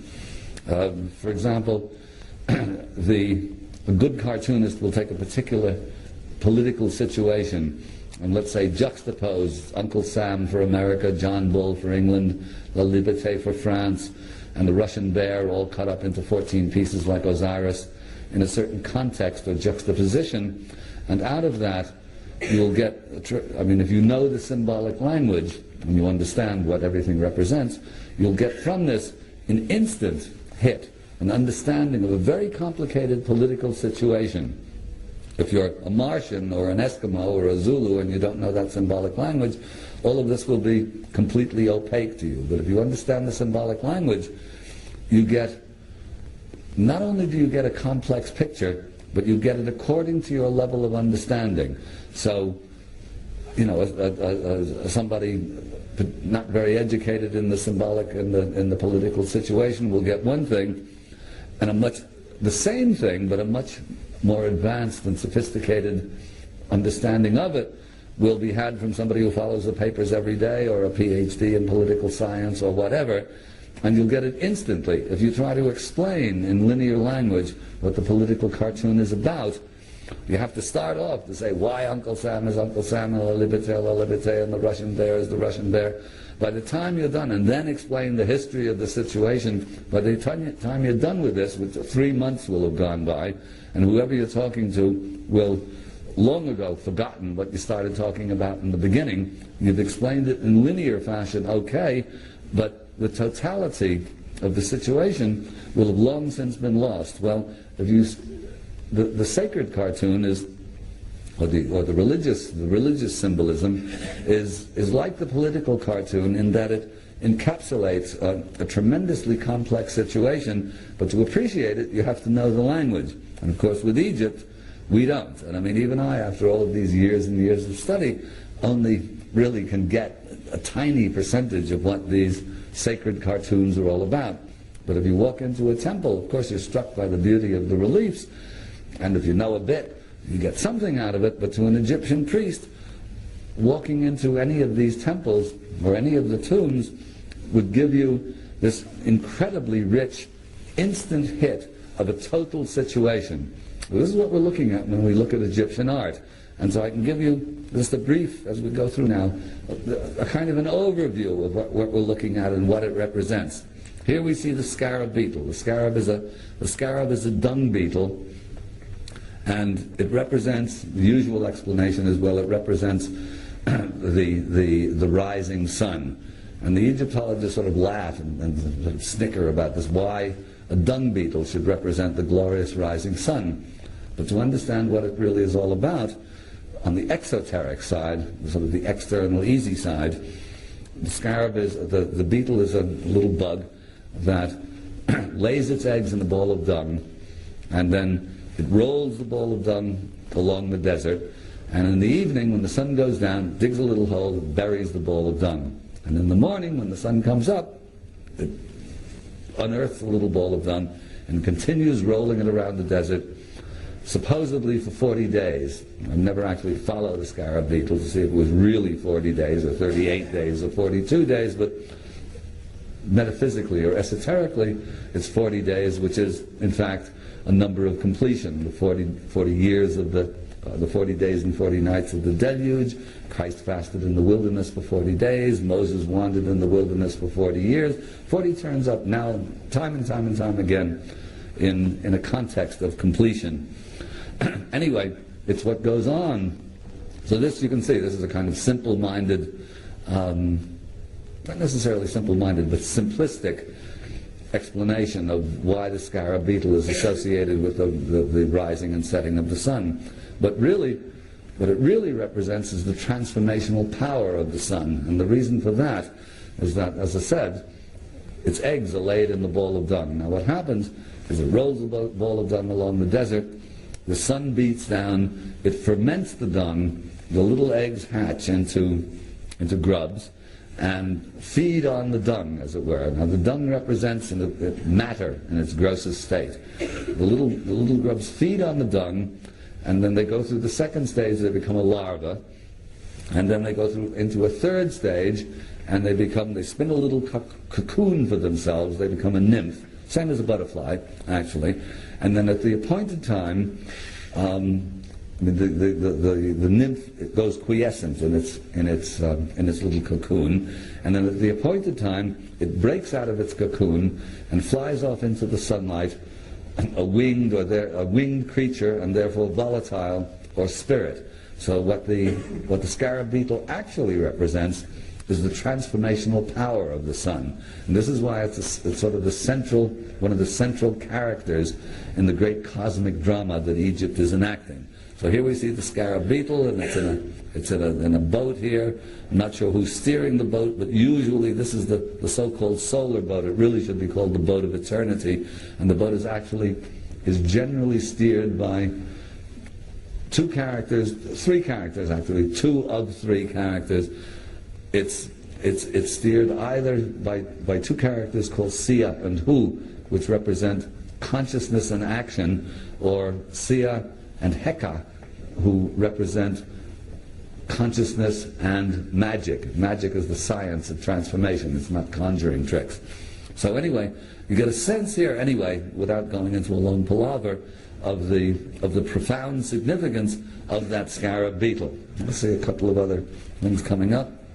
Here's our scarab beetle in one of the funerary texts, the Books of the Dead. You see holding the sun disk in its arms, and these complex tableaus themselves, the funerary text, should be seen not as a bunch of mumbo-jumbo, but actually as manuals, sort of like Microsoft manuals, equally hard to follow and very, very difficult to comprehend. But they are manuals for the deceased soul, which of course retains its consciousness, again, in Egypt and all the other civilizations that ever were, except under the Church of Progress. When it's over, according to the Church of Progress. But all of them should be seen as manuals for the soul. In other words, what it has to do after death in order to either reincarnate or become a star and reach the higher level of consciousness, which is in fact eternity. More scarab beetles, and here you see actually this is in fact the pupa, the nymph of a silkworm, but effectively the scarab is the same. And you look at that, this is the little cocoon it spins, and you look at that, it looks like something very familiar, yes? It looks like an Egyptian mummy. And the reason that the mummy is wrapped the way that it is wrapped is because it is effectively a human cocoon. This is what's going on, and sooner or later, if the nymph within that cocoon has done his or her work in the correct form, he or she will fly off into the sunlight, or let's say the spiritual sunlight, as a reborn or spiritual creature. So that's the scarab. Now we'll look at some of the see in Egypt cosmology, I say, the creation of the universe itself is understood in detail, actually. And it's interesting that in physics and in modern cosmology, the more advanced they get, with each significant advance, it becomes clearer and clearer that the ancients understood this precisely, only they expressed it in myth and symbolism rather than in mathematical formula. And so here, at the very beginning, without going into a long, long palaver, because it is a long palaver, but one of the Egyptian myths starts off, it's called the Heliopolis, the cosmology of Heliopolis, and it starts off in terms of creation. There's the void, or unpolarized consciousness, as Schwaller calls it. And then out of this void, the void creates in and of itself a god called Atum, who is alone and without peer and without consort, without a female part to him. So in order to create the universe, Atum actually masturbates the universe into existence. In other words, he has no female. And I've got a book now that I'm just reviewing for a publisher called in French, it's Le Secret d'Hathor, The Secrets of Hathor, by an Egyptologist, an Orthodox Egyptologist. It's very interesting because she's, without mentioning Schwaller de Lubitsch, she's right in there, and she's understanding that the significance, or the cosmological significance, of Egyptian myth. And according to this book, and I didn't know this before myself until I read it, but it's Hathor who represents the divine feminine, or let's say the cosmic feminine, that actually excites. It's the vision of the feminine that provokes Atum into his act of masturbation, in which he produces a set of twins called Shu and Tefnut. Shu and Tefnut, this is the first sexually differentiated pair, representing Shu, usually he's called the god of air, which means nothing. He's not the god of air. He's the principle of extension, actually, of space. And Tefnut's a bit fuzzy, and Tefnut's difficult to get a handle on, is the first feminine, often shown as a lion, or a lioness rather, who they say represents moisture, but it's in other words, you might say that Tefnut represents the great womb, the moist womb from which creation will spring.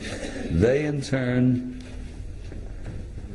produce, this is Hathor actually. I'm going to backtrack a bit. This is the temple of Dendera, And Hathor is associated with Nut. Nut is the representation of the sky. Interestingly enough, in Egypt, the sky is feminine and the earth is masculine. So here you have the sky goddess Nut, arched over. This is a chapel in the temple of Dendera, and you see that she's swallowing. Well, let's see if we've got a better figure of here. It's drawn out here. Here's Nut stretched around the chapel, and she's swallowing the sun by night and giving birth to it by day, and the rays of the light are raying down. This is actually a representation of the facade of Dendera between the two mountains of the horizon. Normally there would be a sun disk here between the twin peaks of the horizon, and this represents actually oneness, the division of the one into the two, the materialization into two. And the solar disk here is associated with Hathor, and the sun raying down. One of the interesting things of this representation actually is that the sunlight itself, I mean, normally if you ask a kid to draw sunlight or the rays of the sun, or if I ask any of you to draw the rays of the sun, chances are you'll draw straight lines. The Egyptians drew them as, I think they're probably meant to represent flowers, but you see that they're in packets, and I'm wondering if the Egyptians actually understood the quantum nature of light. In other words, that light is delivered in packets, because the natural way to draw this is a straight line. I think probably they did understand. Anyway, here we get here's Shu, here's Geb the earth. Oh, Shu and Tefnut give rise to another set of twins, Nut and the sky, here she is, and Geb the earth, and Shu is keeping them separate. These get very, very complicated, but it actually relates to the book of Genesis, where, you know, God creates heaven and earth, and then separates heaven and earth, and then breathes life across the waters. So all of this, actually, very interestingly enough, virtually everything in the Old and the New Testament is either taken from or derived from or related to the much more complex and sophisticated Egyptian, and much earlier, of course, Egyptian mythology. You might say, I sometimes get people angry with this, but basically Christianity is a kind of remedial Egypt. It's Egypt for the people who can't handle the science, and Judaism is a kind of portable Egypt. You can take it with you into the desert, and nice and short. But in Egypt, the whole thing is worked out in tremendous detail. So here you see the cosmology developing. Over here, then in other words, Earth and sky and universe and so on is set up. This is an astronomical frieze taken from the ceiling of the tomb of Seti I, one of the New Kingdom pharaohs. It's a gorgeous tomb that you can unfortunately no longer get into. At the center of the universe, this represents the polar axis, and you see the strange figure of the upright hippopotamus with the crocodile on its back.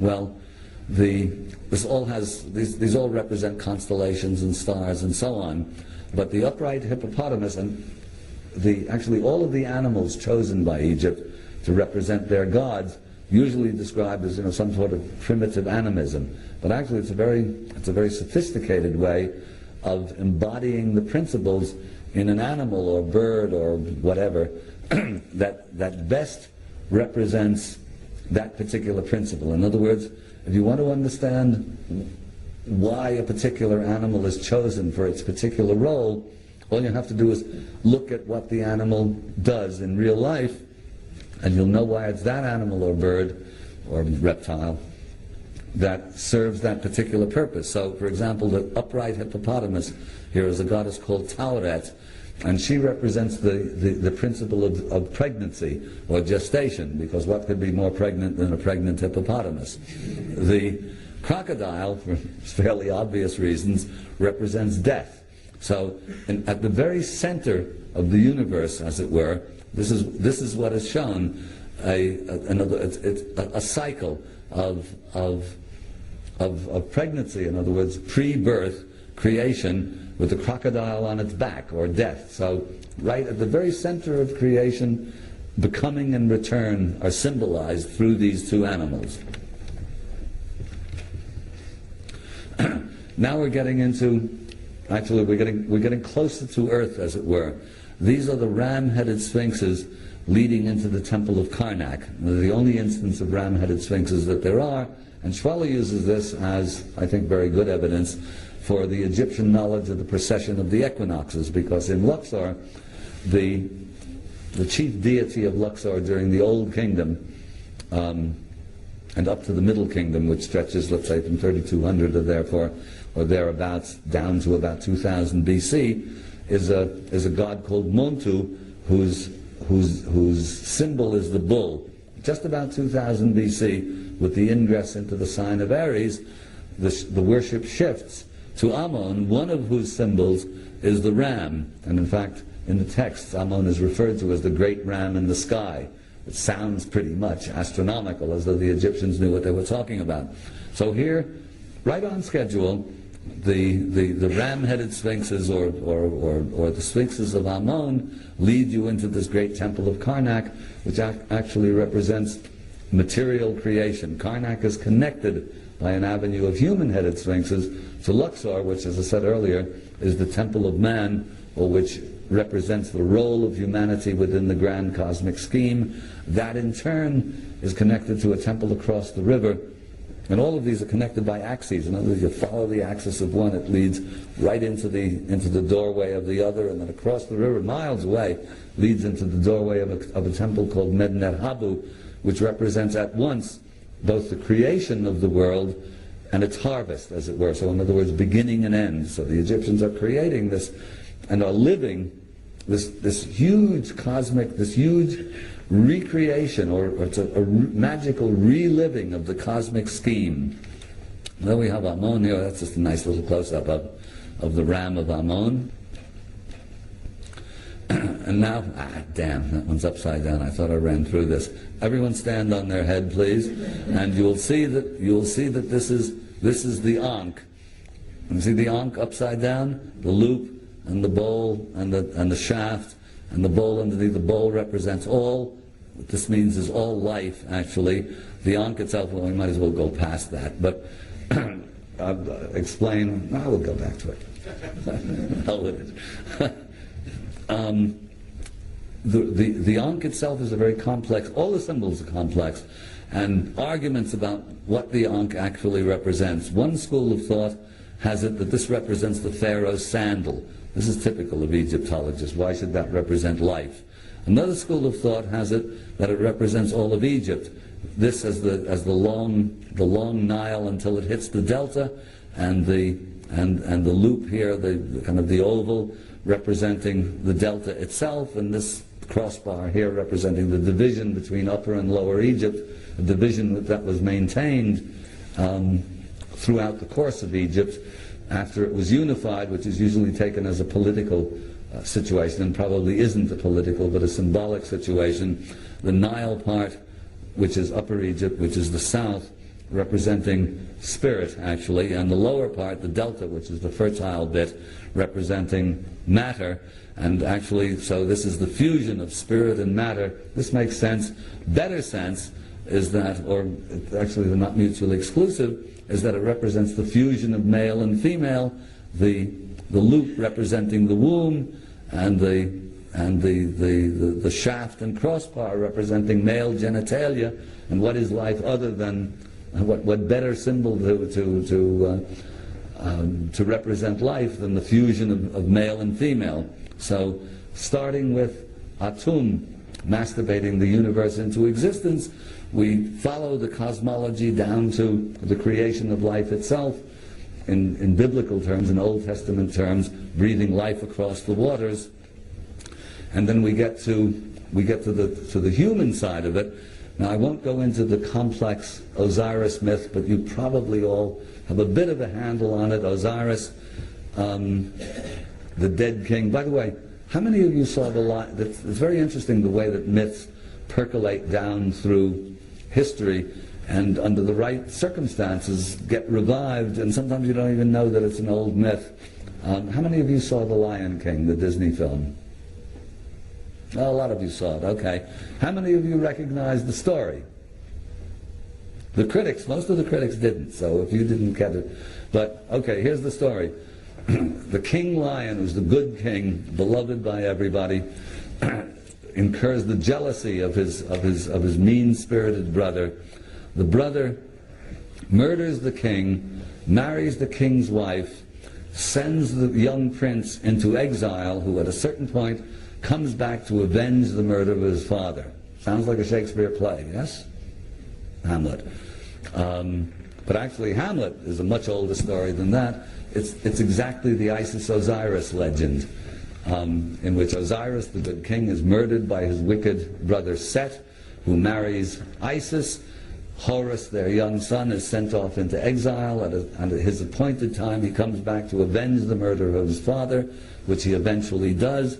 Meanwhile, within the Osiris myth, all of this is very, very complex, but it all makes perfect sense as the interplay of principles and really, again, the role of humanity within the great cosmic scheme. In the myth, Osiris, at one point in the myth, Osiris is cut into 14 pieces by Set.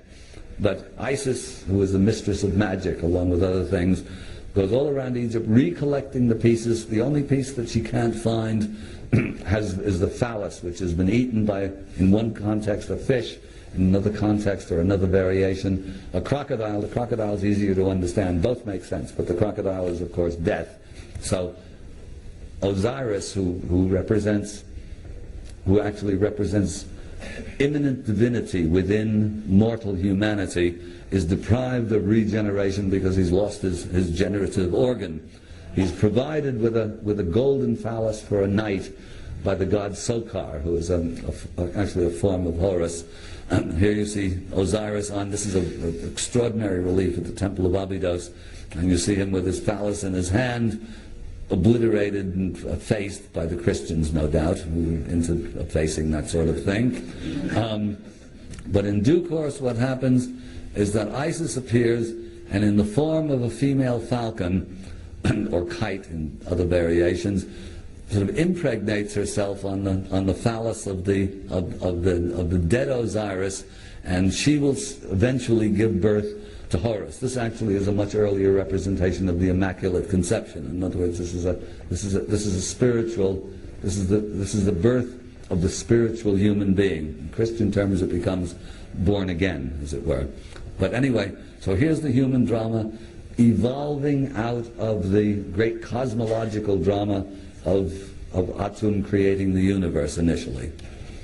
Here we go into other aspects of the symbolism, but I think you begin, I hope, you begin to get the idea that these very beautiful but inexplicable scenes are actually tremendously rich and in fact scientific. Scientific explanation is not quite the right word, but perhaps scientific evocations of very complex processes. And if you have a bit of a handle on the symbolism, you get, in other words, you get a tremendous amount of understanding out of this that you will not get from a long linear explanation. But in order to get that, you have to be an Egyptian priest. I mean, I could get only a little fraction of it, and that's after years and years of study. But if at least you appreciate the richness of these tableaus, you begin to get a sense or a feeling for Egypt. So this over here, this is the court of Osiris, and this is one of the forms of Set, who represents the opposition, being sort of beaten away by a monkey who represents the intellect. And all of this is very complicated. These are the scales in which the soul of the deceased is going to be weighed. Complicated stuff. Here, though, there's just a more clear. This is a drawing of the same scene, the whole of Osiris. Here you have one of the innumerable scenes from one of the papyrus of the funerary text of the judgment scene. This becomes Judgment Day in Christianity, and here you have Anubis, and this is the heart of the deceased. There's the heart, you see, in the form of a little jar, being weighed against a feather, which is the feather of Mot, who represents justice or cosmic equilibrium. The heart the heart can't outweigh the feather, or the soul of the deceased gets thrown to a creature here called Amit, who's a combination crocodile, lion, and hippopotamus, who's called devourer or eater of the dead. The Egyptians didn't actually have a hell, a place of eternal punishment. What they had was oblivion. And without going into the complexities of it, Egypt had a kind of a twin doctrine, according to Schwaller de Lubitsch. There was the path of Osiris, which corresponds pretty much to Vedic India, which is a path of successive incarnations, reincarnation in other words, and then the path of Horus, which is salvation or resurrection or the return to the source within a single lifetime, which in fact becomes Christianity. So it was a fusion of these two paths actually that fueled Egypt along its 3,000 years. Here we have just a detail of that scene of the dead. That's the heart, in the form of a little jug and actually looking like a heart. And this is the goddess Ma'at with her ostrich feather on her head. Now here we have just a couple of scenes from the books of the dead, which, as I said, are instruction manuals and tremendously complex. When you go into the royal tombs, when you go into the noble tombs, you see all of these wonderful scenes of so-called scenes of daily life, which are also scenes of transformation. All of these are scenes of transformation. In the books of the pharaohs, they're actually entirely symbolic, and you see very little that that relates to daily life as we know it, such as the winged and legged serpents and the characters with the sun discs on their heads and the eyes of Horus and so on.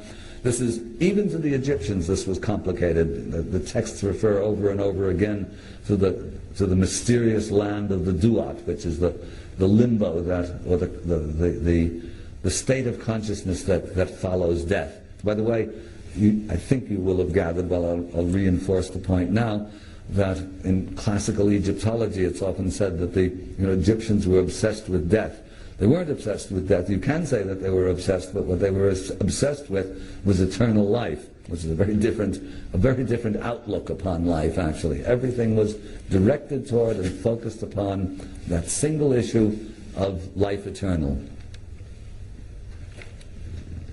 These are all just more scenes of the books of the dead. I won't try to explain them actually in the guidebook in the Traveler's Key. I'm quite pleased with that chapter actually. That's derived from both Schwaller and a couple of other Egyptologists who are fairly clued in, trying to explain this very complicated sequence of what the soul must undergo after death, actually, which corresponds to a certain extent to the Tibetan Book of the Dead, which is about the same sort of thing. The whole idea being not to reincarnate, actually, but to achieve immortality in one fell swoop. In the Tibetan Book of the Dead, what happens at the end of 49 days?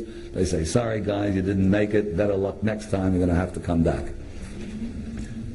More scenes from the Book of the Dead. You see these five-headed serpents and the character with the scarab attached to his consciousness.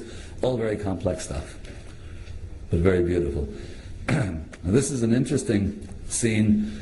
The Egyptians had a jillion ways of expressing this notion of exaltation or transformation. So here what we have, this is a scene, it's what's called the Botanical Garden of Thutmose III. It's part of the Temple of Karnak. And you see rather unusual scenes here. Here you see a lotus flower, and what it's doing is that it's producing more lotuses from its corolla. In other words, what's being represented here, this is a phenomenon that happens in botany. It's rare, but it does happen. And what's represented here, or what's symbolized here, is effectively born again in Christianity. It's producing new life without sexual reproduction. In other words, it's creating itself out of itself. So the Egyptians had a jillion different ways of expressing this transformation, as it were, of matter into spirit, or back into spirit. Here we have the cobra friezes around the walls of Saqqara, and these represent actually, the cobra is always said protection. It's not actually protection. The cobra often is seen, as the diadem of the king. It's shown rearing out of the king's forehead. Right here, it actually represents the risen Kundalini. The Egyptians understood this perfectly well. The Indian doctrine actually correlates to the Egyptian quite closely. And so the cobra friezes actually represent the risen Kundalini coming out of the third eye, or the pineal gland. Here an interesting scene. Here, this is one of the effaced figures of the great Queen Hatshepsut, and here you see Thoth, or Jehuti, representing cosmic wisdom, and Horus, the falcon, representing the return to the source, or the principle of resurrection, pouring the waters of life for eternity over the effaced figure of the queen. The reason she's effaced I won't go into, very complicated, everybody disagrees with it, but anyway, she was Hatshepsut was the great queen who took on herself the role of Pharaoh, and that probably was illegitimate, or considered illegitimate, which is why they effaced her image. But here you have the ibis of Thoth, or Jehuti, and the falcon of Horus, and the reason why the ibis for wisdom, actually interesting, and also at the same time the baboon. The ibis is a bird, a wading bird that stalks through the water, a very intelligent bird, and in other words, it's continually seeking food. It's kind of walking along in the mud, looking for fish or crustaceans or whatever, and it goes and it gets its food. So in other words, it's continually on the search for nourishment. And then as baboon, the baboon is an animal that squats on its heels, lives lost in what appears to be contemplation for hours on end. So if you're looking for animals to represent wisdom, what better animals than one that seems to be searching and another one that seems to be contemplating? Horus represents the return to the source, or the ascent back into divinity. So the falcon is a bird that hovers high up in the eye of the sun looking for its prey, and when it finds it, it sort of swoops down at a tremendous speed, a couple of 100 miles an hour, grabs its prey and then flies back up into the eye of the sun again. So what better animal to express the return to the source? So each of the animals that seem so bizarre, let's see who comes up next.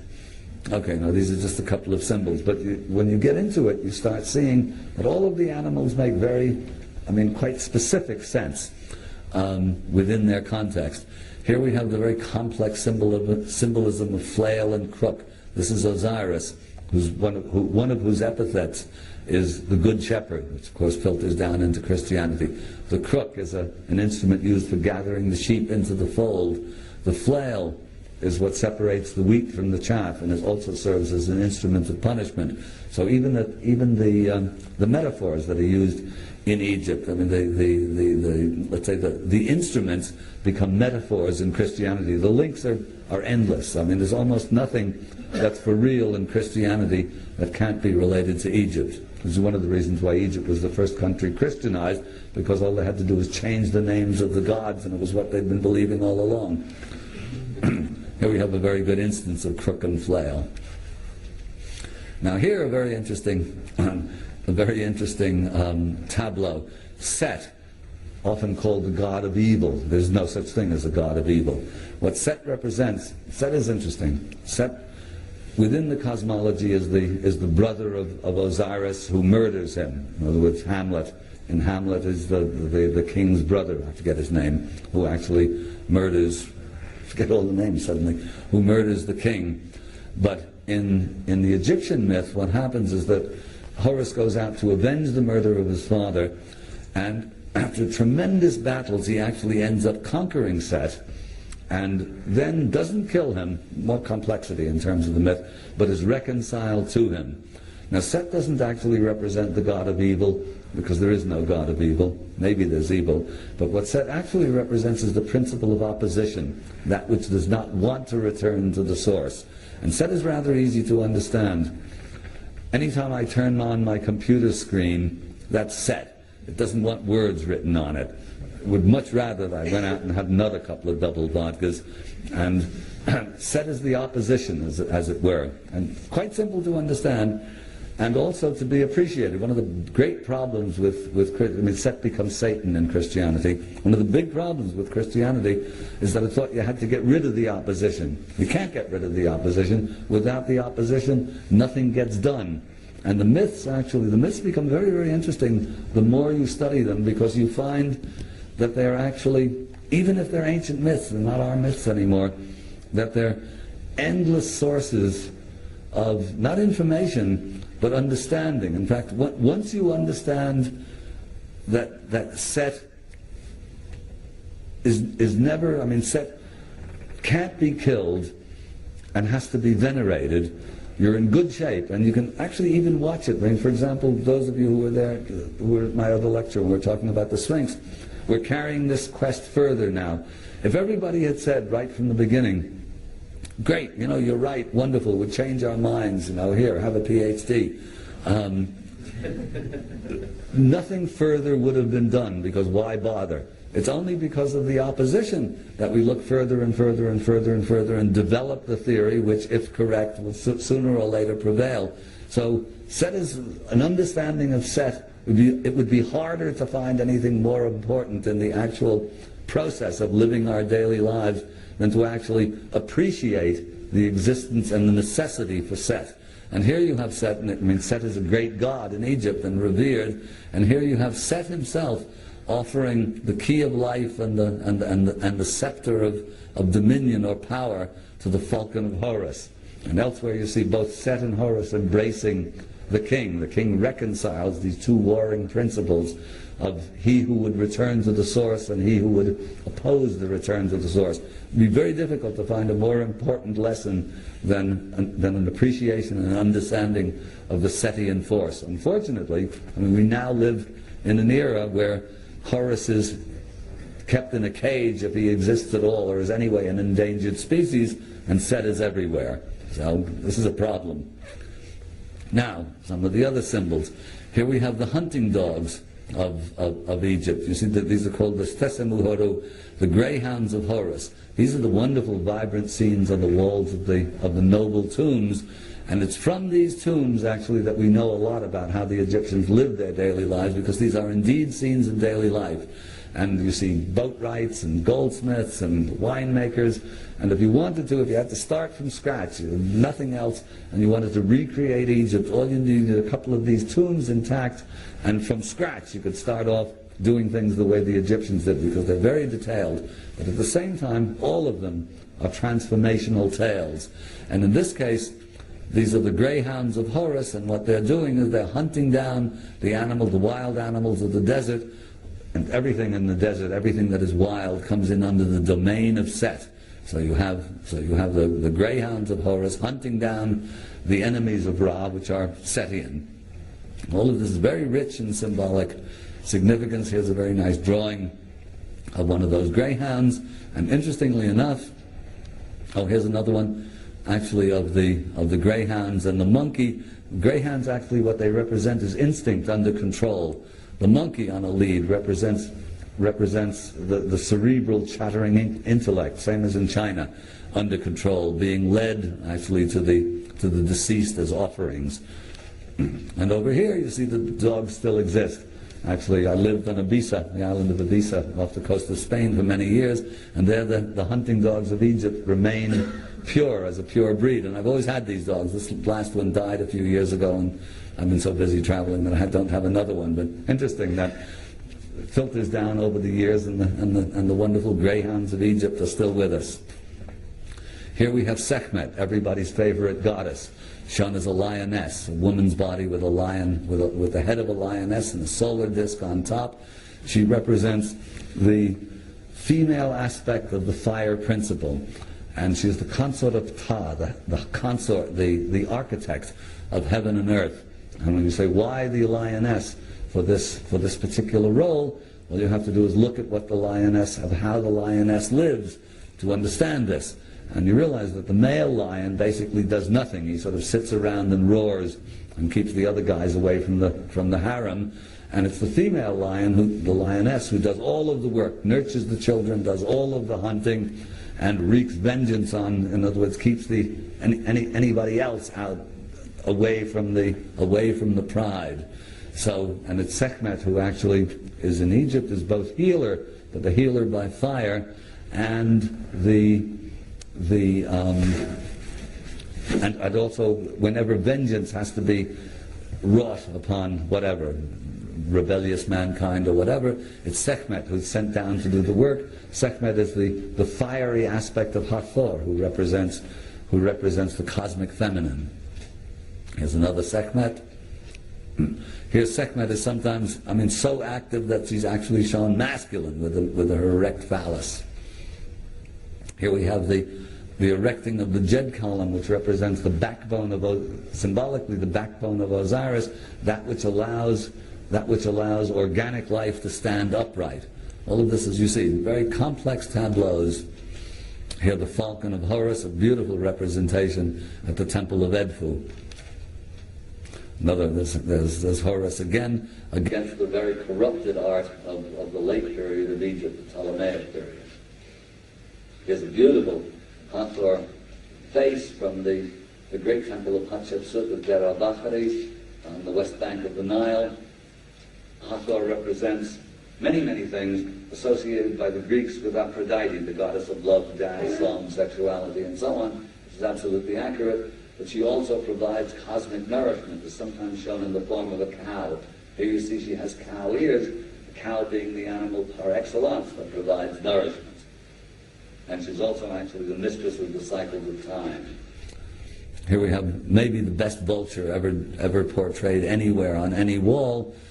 This is another form of Hathor, actually. This is Nekhbet, who represents the sky goddess. Beautiful. This is also at Hatshepsut's temple. And here an interesting statue. These are called cube statues. And you see you have a figure. This is Senmut, the architect of Hatshepsut, who's the ward of her little daughter, shown here. The usual explanation of these strange statues is that the Egyptians were saving money by just sort of showing it as a cube rather than showing the whole figure. Actually, what's being symbolized here is the emergence of spirit, shown as here the great architect Senmut and the little princess, who was a young little girl. It's spirit emerging out of matter.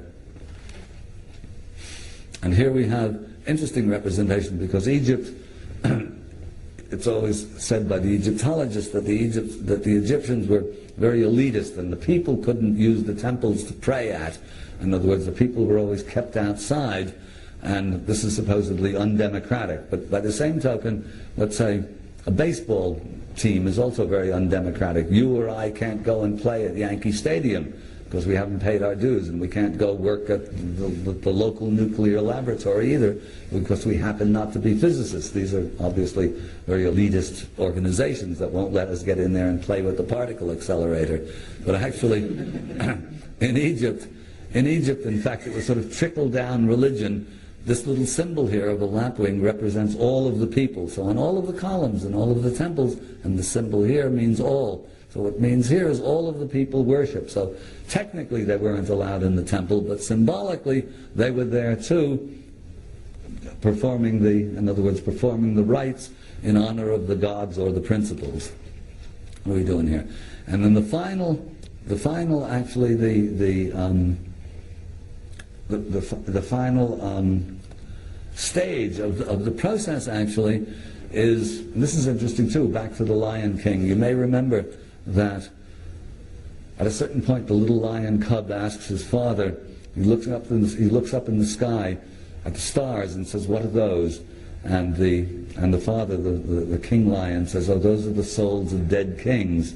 This is interesting because it means that whoever wrote the script of that Disney movie didn't just know Hamlet, but also knew Egypt, because associating the stars with the souls of dead kings is strictly Egyptian. This is not part of Shakespeare's play. And here you have a representation actually of this connection between star or stellar consciousness and human consciousness. You see, connected by lines of energy or consciousness to the third eye of this particular character. This comes from actually one of the shrines of Tutankhamun, and it's a very interesting representation. It also represents, as far as I'm concerned, in some way or the other, this means that the Egyptians had an astrology of some sort, because when you connect stars with human consciousness, in some way or another, you've got an astrology going. The Egyptologists deny that the Egyptians actually had an astrology. Now we're getting into, now we're going to take a very brief potted tour of Egypt, going through some of the major sites very quickly, but you'll see, then it becomes quite graphic when you follow the sequence, that Egypt is on even Egypt, dynastic Egypt, lasting a full over 3,000 years, and if we're correct with our Sphinx theory, many, many thousands of years before that, on a descending slope, starting off at its peak, and if I'm right about the Sphinx, well, we're talking about 36,000 years or something like that. Even if I'm wrong, we're certainly talking about more thousands of years, but there's absolutely nothing on Earth remotely like this extraordinary Sphinx. And this is the dawn of civilization, but it's civilization at its high point. So if this is correct, Church of Progress has a lot of thinking to do to try to account for this and call ourselves civilized. Anyway, here we have our Sphinx, all weathered by water, as we've seen. And now we go on to our pyramids here. Here we have interesting... How are we doing for time? We're getting late, so I'm not going to go into a lot of this. But the pyramids are probably... The pyramids of Giza and Dashur, which are related, these are all 4th dynasty, are probably not tombs. This is the step pyramid, a diagram of... Step pyramid is very definitely a tomb. And the tomb architecture... There's a tomb logic, let's say. The sarcophagus is in one place, funerary furniture and so on in another. Everything is set up so that you can put all of the funerary offerings there. When you get to these extraordinary temples, pyramids of Giza and Dashur, there's no logic whatever to it. Everything is different from everything else, and nothing seems to work as a tomb. This is the Great Pyramid here. This is the bent pyramid of Dashur, which actually has 2 different entrances. This is the pyramid of Meidum, far away. This is the other view of the bent pyramid. This is this is the red pyramid. Those of you who were at the lecture the other day, when I was talking about this megalithic site underneath the hole here, or maybe I was talking about it in private conversation. Anyway, this is a big piece of the puzzle. This is the Khafra pyramid, this is the Menkaura pyramid. Everything is different. Nothing works as a tomb. No evidence of a burial has ever been found in any of these pyramids. In all of the other pyramids that really were tombs, there's plenty of evidence that they were used as tombs, inscriptions, funerary remains, and so on. What were they used for? Nobody really knows. My own guess is that they were gigantic techno-spiritual instruments designed to further this acquisition of immortality. But exactly how they worked, I don't know. I'm inclined to think that they were places where high initiations of some sort were being carried out. But nobody can really prove this. They also can't prove that they were tombs. So this is another one of those enduring mysteries. Now we go along through. Here we are at Saqqara, 3rd dynasty, before the major pyramids were built. And you see a very beautiful modern-looking construction. This is the step pyramid itself. And here you see the details of the wall. And if somebody told you, I mean, it looks very modern, doesn't it? If somebody told you that this was a new building or a new construction at the University of Arizona or New Mexico in America, everybody would say, oh yeah, it looks like desert architecture. Well, the reason for that is actually formal. When Marcel Breuer and the architects around the turn of the century of the Bauhaus school were looking for a way out of the clutter of Victorian architecture, they went back not to classical Rome and Greece, as did the classicists of the 18th century. They went back to Egypt, what little remained of it. And Saqqara and the Temple of Hatshepsut were their 2 models for what functional and beautiful modern architecture should look like. So it's very interesting, because there isn't much modern architecture that works, because most of it is consecrated to mammon, and the whole idea is to build as much as possible for as little as possible to make as much money as possible. So the concept of the sacred has pretty well been buried. But occasionally, every once in a while, there is a good piece of modern architecture, and in one way or another it tends to harken back to Egypt. Here you see an architect's reconstruction of the whole complex at Saqqara, and you see that this doesn't look like ancient architecture really. It looks very high-tech and absolutely spectacular, and this is what all of Egypt must have looked like in its day. So from this you use your mind's eye and you get a sense of what this whole place must have been like. Here we have a remarkable statue called the Sheikh al-Balad, which means the Sheikh of the village. Also Old Kingdom. But look at the eyes. You'll see a close-up of them again. You see these eyes here? They look back at you. Here's a still better one. This is in the Louvre. These inlaid eyes, which were at their height in Egypt in the Old Kingdom in the 4th dynasty. After that, the ability to do these eyes declined. They were used a bit in the New Kingdom about 1,000 years later, and then they disappeared altogether. Now, what's interesting about these eyes, apart from the fact that makes the statue look alive, is that they're made, to begin with, they're very difficult to make. They're made out of 4 different kinds of quartz crystal, which is almost impossible stone to work, particularly with, with presumably primitive tools. But also, more importantly, according to Schwaller, in order to produce these eyes, you need a very advanced and sophisticated knowledge of anatomy, because you have to understand the refractive and reflective properties of the eye in order to produce an eye that looks back at you like that. When the workmen found these statues, by the way, turn of the last century, they ran away screaming, because they dig away the earth and suddenly they'd have a guy like this looking up at them out of the hole, and they thought the statue was alive, and they weren't far wrong. There's another view of the this is the squatting scribe, it's called. He's in the Louvre.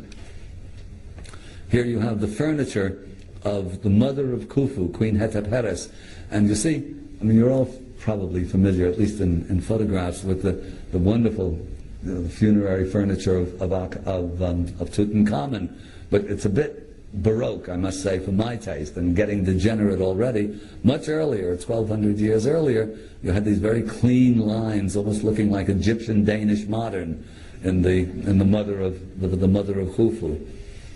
Now here we have, this is the temple of Hatshepsut, now with the 3rd level restored, and again you get the sense, if somebody told you that this had been designed by Frank Lloyd Wright, you'd have said, good job, Frank, you're really learning something. And this is, of course, 1450 or so BC. Fabulous temple. This is what's called the unfinished obelisk. They couldn't get it out of it developed a crack. This isn't it, the crack's along here actually.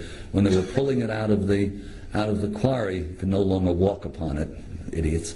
But had they been able to get this out of the rock, this is down at Philae, all granite in Egypt came from the south in Aswan, and then was transported hundreds of miles down the river to set up as obelisk. This obelisk would have been the biggest ever. It would have weighed 1,200 tons if they could have gotten it out of the rock. And it's all done, and here it's quite clear that it's done with very simple methods. I mean, how it's prized out of the bedrock, how the bedrock's pounded away, then how they get it out of here and float it down the river. This is another problem that I won't go into here, but those of you who come to Egypt with me will discuss it on site. But it's a very interesting logistic and engineering problem. This is Hatshepsut's successor, Tutmosis III, the great conqueror of Egypt, with this marvelous mystical face, absolutely gorgeous statue. This is just the entrance into the Valley of the Kings, where Tutankhamun is buried and all of the other kings of the New Kingdom. This is a barren landscape. You think you've got desert here. This is desert. This is again another lovely shot of Hatshepsut in the Hatshepsut temple. Now we're getting into the New Kingdom. This is the temple of Luxor, one of the seated colossal figures of the pharaoh in front of the colonnade. You get a very different sense of it. This is the heretic pharaoh Akhenaten, about whom more controversy exists than probably any other single figure in Egypt. I won't go into it here. Akhenaten, there's very little left of Akhenaten, and most of the good stuff is either at the Luxor Museum or the Cairo Museum. Almost no one is left unmoved by this stuff. Some people think that this is the best thing that Egypt ever produced. Others get the creeps from it and are anti-Akhenaten. I personally am anti-Akhenaten. I wouldn't want to be ruled by this guy. But under Akhenaten, the art of Egypt, very briefly, took a very different form, rather sort of Art Deco looking, much more. What it loses in sort of spiritual purity, it gains in vivacity, as it were. So there's very interesting artwork going on during Akhenaten's brief reign, and afterwards, within a couple of years, it all goes back to classical Egypt again, one of the big mysteries. This is the great temple of Abu Simbel. If you're going to be a king, this is how you should look. None of this nonsense. And these figures are enormous, cut into the cliff face. This is one of the temples that's been moved. But to get a sense of it, you don't have any sense of scale here. Obviously, you know that these are big statues. But when you see the sense of scale, you see what you're involved with here. If you're going to be king, set yourself up and you say, yeah, okay, I'm king, guys,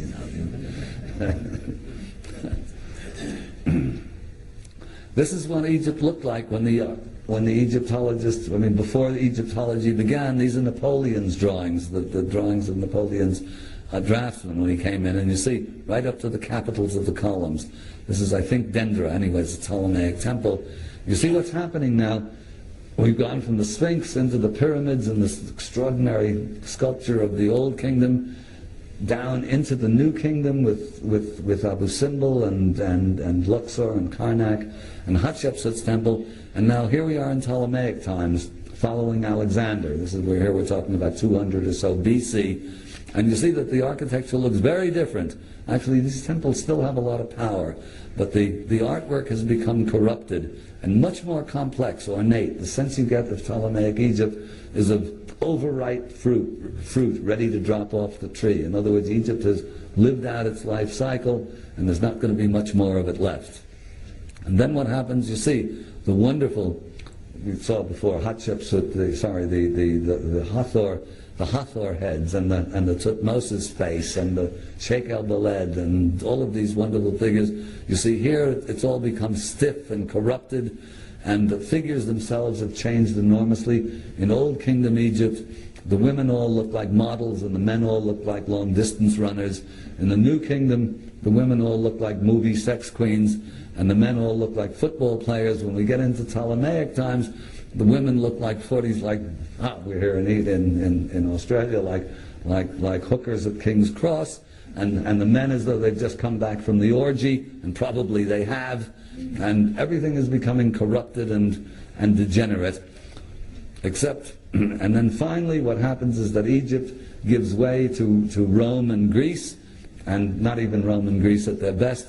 And you see what happens. It's very moving, actually, when you go in the Cairo Museum, and at the very end we go into the Greco-Roman rooms there, and you see what happens when a civilization that has been based upon spirit gives way to a civilization that's based upon matter.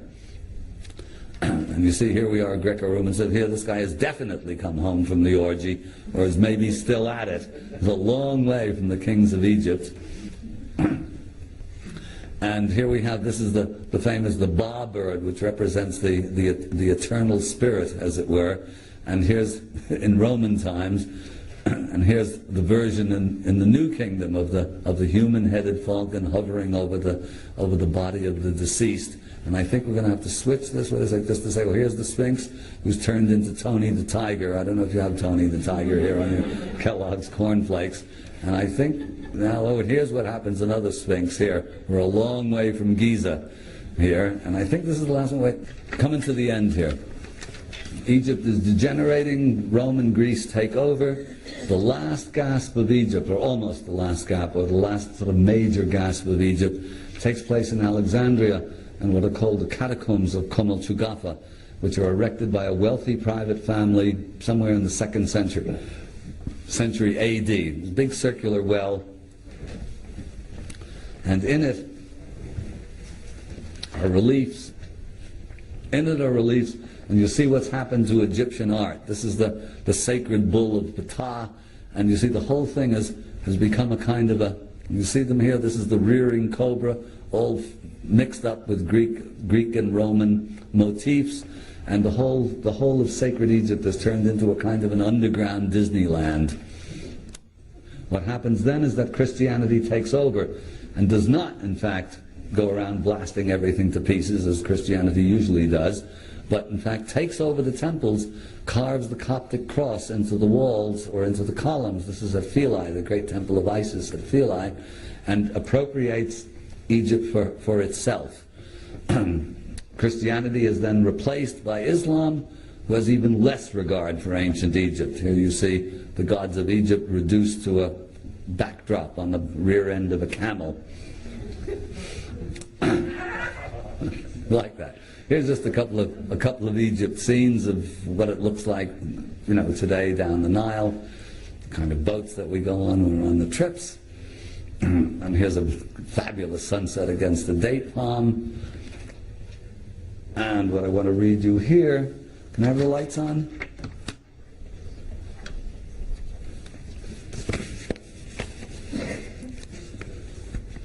I've got it up backwards to forwards, but it doesn't matter.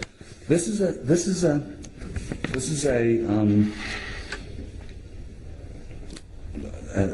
entry in what's called the Hermetica, which are big arguments about the actual provenance of the Hermetica. But the usual explanation, this is 2nd or 3rd century A.D.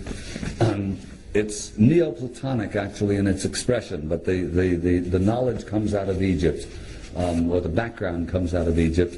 And this is Hermes Trismegistus, who is the Greek equivalent of Thoth or Jehuti, wisdom. And he's talking to Asclepius, who is not Asclepius the doctor, but the Asclepius the Greeks associated with Imhotep, the great sage, architect, builder of Egypt.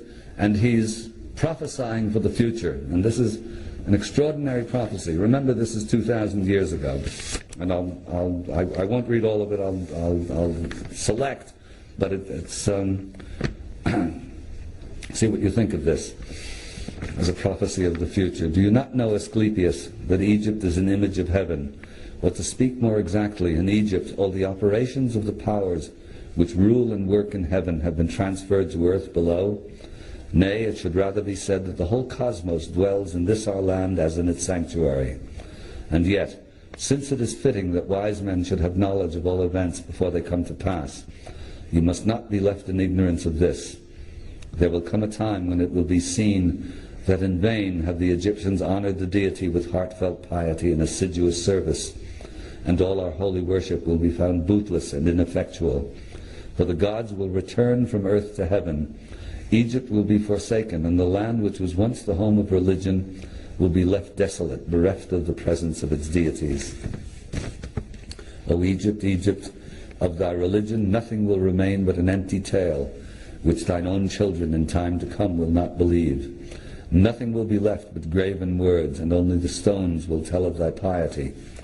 And in that day men will be weary of life, and they will cease to think the universe worthy of reverent wonder and of worship. And so religion, the greatest of all blessings, for there is nothing, nor has been, nor ever shall be, that can be deemed a greater boon, will be threatened with destruction. Men will think it a burden and will come to scorn it. They will no longer love this world around us, this incomparable work of God, this glorious structure which he has built, this sum of good made up of things of many diverse forms, this instrument whereby the will of God operates in that which he has made, ungrudgingly favoring man's welfare, this combination and accumulation of all the manifold things that can call forth the praise, veneration, and love of the beholder. Darkness will be preferred to light, and death will be thought more profitable than life. No one will raise his eyes to heaven. The pious will be deemed insane, and the impious wise. The madman will be thought a brave man, and the wicked will be esteemed as good. As to the soul, and the belief that it is immortal by nature, or may hope to attain to immortality, as I have taught you, all this they will mock at, and will even persuade themselves that it is false. No word of reverence or piety, no utterance worthy of heaven and of the gods of heaven will be heard or believed. And so the gods will depart from mankind, a grievous thing, and only evil angels will remain, who will mingle with men and drive the poor wretches by main force into all manner of reckless crime, into wars and robberies and frauds and all things hostile to the nature of the soul. Then will the earth no longer stand unshaken, and the sea will bear no ships. Heaven will not support the stars in their orbits, nor will the stars pursue their constant course in heaven. All voices of the gods will of necessity be silenced and dumb. The fruits of the earth will rot, the soil will turn barren, and the very air will sicken in sullen stagnation. After this manner will old age come upon the world. Religion will be no more. All things will be disordered and awry. All good will disappear. But when all this has befallen Asclepius, then the Master and Father, God, the first before all, the maker of that God who first came into being, will look on that which has come to pass and will stay the disorder by the counterworking of his will, which is the good. He will call back to the right path those who have gone astray.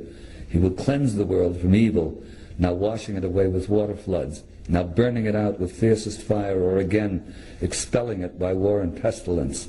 And thus he will bring back his world to its former aspect, so that the cosmos will once more be deemed worthy of worship and wondering reverence, And God, the maker and restorer of the mighty fabric, will be adored by the men of that day with unceasing hymns of praise and blessing.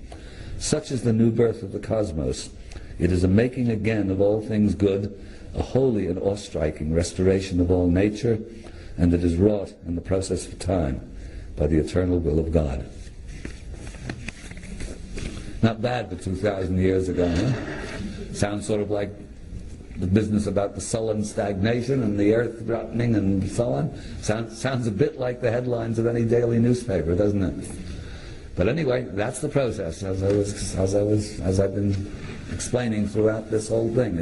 It's an organic process, and we're now at the cusp of an age, and it is certainly in a deep downhill spiral, but the seeds of the new are being planted, and it's basically up to us. Here we have a very rare example of, I've got it up backwards to forwards unfortunately, but you see that the head of Set and the head of Horus on a single figure reconciled, as it were.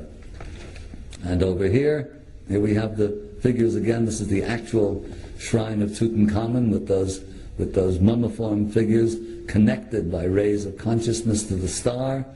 And here we have it again more clearly, the star of heightened or cosmic consciousness connected to the human being, because that's our destiny. And basically it's up to us to make the prophecy come true. I have an idea that God's not going to see to it on his own unless he gets some help from us. And so I thank you very much.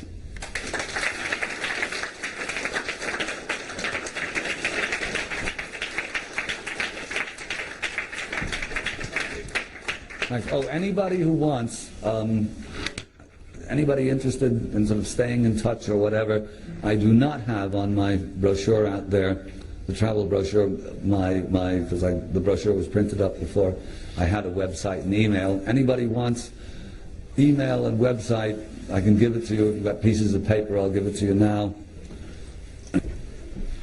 Everybody who has pencil and paper have it? Okay. Email is my initials, JAW Sphinx, SPHINX, at AOL.com. Website is all JAW Sphinx, of course, one word. It's not case sensitive, so it doesn't matter if it caps or small letters. Website is http Harry Thomas Peter / members, as in members of parliament, AOL.com / JAW Sphinx. And on the website you'll find all the details of trips and stuff like that, and for those who are sufficiently interested to wade through a lot of controversy, there's a whole lot of stuff that's been put on over the course of the last few months from this furious argument that's been going on back and forth and so on. I keep the website updated fairly consistently, so tune in every once in a while. There's always new stuff going on there, and New Egypt info and so on. Do I have questions? Oh, everybody knows everything. Oh, okay, there's a question there. Yes? The paragraph describing tonight suggested you might talk about the new discoveries at the Sphinx. Can you give a synopsis of it in a few minutes? Yes, I can. Actually, you weren't there the other day. No. Well, it's not so much new discoveries. Well, it is, in the sense that I've been putting together a whole bunch of new pieces of evidence relating to this water weathering theory. So there's a whole bunch of their little smoking guns, and I will be going over there in another month or so with Robert Schoch, one of the geologists who works with me, to corroborate this water weathering hypothesis. If he feels that the evidence is as strong as I believe it to be, we then present it at the Geological Society of America's convention, in which case that's more headlines. We smoke the opposition out. The next stage is to get a bunch of independent geologists over to corroborate or rebut the evidence as they see fit, and then that leads, we hope, to more permission to get over there with seismographs and radar and so on, to look for still more evidence. Without the slides here, actually it's difficult to go into these different bits and pieces of evidence, but mostly it concerns more more water weathering in places where there's not supposed to be any water weathering. Meanwhile, there's the competing team, you might say, a guy called Joe Shore, who's, without going into a long song and dance, but basically out to sort of reap the glory for himself and be the one who discovers the Hall of Records, who supposedly has permission, he could be over there now, to himself go over there with, mainly he's going to be working with ground penetrating radar to see if he can establish once and for all the cavity under the paw of the Sphinx to the satisfaction of the authorities. And at a certain point, if particularly Zahi Hawass, the director of the Giza Plateau, is convinced that there really is a chamber there, we're absolutely certain. We're not absolutely certain, but we're about as sure as damn it that there really is such a chamber. Then it's a question of somewhere along the line getting permission for somebody to drill a hole and put a fiber optic camera down in there and see if there really is anything in there. I myself would not like to put too many eggs in that basket because A, it's liable to be full of water because it's deep underground and the water table has risen, and B, if it is a chamber, and I'd take bets that it is, there could be nothing in there. It could have been emptied by the dynastic Egyptians, by whoever it was that repaired the Sphinx initially. So, and on the other hand, if they go in there and they find the tablet that says, this was carved by Ahmed the Atlantean in 1703 BC, nobody would be happier than me. I would like to be the guy who finds it, but who cares? I mean, whoever finds it, finds it. That's, in a nutshell, that's sort of what's going on there. A lot, in other words. Because this is, if we can corroborate these little bits, they don't look like much to the naked eye, but they're the kinds of pieces of evidence that at a certain point, when you put them all together, at a certain point, enough people have to say, we can't explain this in any other way other than that there's an earlier stage to this civilization. And then from then, at that point, things start happening quickly. It's a bit like when they finally decided that these huge bones that they were finding all over the place in Europe and America throughout the 18th century, in 1838, when somebody finally had clicked into place and said, yes, this has to be an extinct animal, within a couple of decades, there were dinosaurs all over the place. Everyone found them. And I think it's the same thing with this. Once a critical mass is achieved and people with the right kinds of expertise accept that there really is an earlier stage to civilization, within a couple of decades they'll be finding things all over. Yes? What do you think is behind the door in the shaft in the Great Pyramid? I have absolutely no idea, because how could I? But it's not really a door, it's a slab that appears to have handles. There could be something behind it. A friend of mine actually put forward what I think is a very interesting suggestion. That slab is made of Tura limestone, which is a finer limestone that's used in the casings. And it may be that it's there because the shaft that it blocks off doesn't go to the edge of the pyramid. And it may be, as my friend suggested, that that's an earlier stage of the pyramid. And then when they continued building to build it into its present stage, they sealed it up with a slab, and there may or may not be something behind it. But I like that suggestion, actually. I mean, I wouldn't bet on there being something behind it, but why seal it off then? But if in fact that's an earlier stage of a finished pyramid, and then they continue to build, so that therefore the Tura limestone, but why it would have those copper handles, or apparent copper handles, I don't know. Zahi is talking about, Gantenbrink has got in trouble there for a variety of very complicated reasons, and he probably won't be allowed to get back in there with a new robot to do it. But there are other candidates for building a new robot, and there's a little, what seems to be a crack under one of the corners of that slab. And if they can stick a fiber optic camera through there, they might do that to see what's behind. If in fact the crack doesn't really extend all the way through, then they're in trouble. Then they have to drill through the slab or the block, however big it is, and nobody knows how big it is. But they can do this. This is within the capacity of one of those little robots, and stick a camera behind there.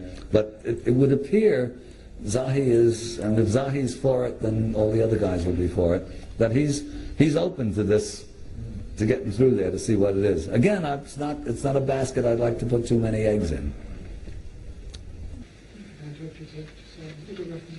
Yes.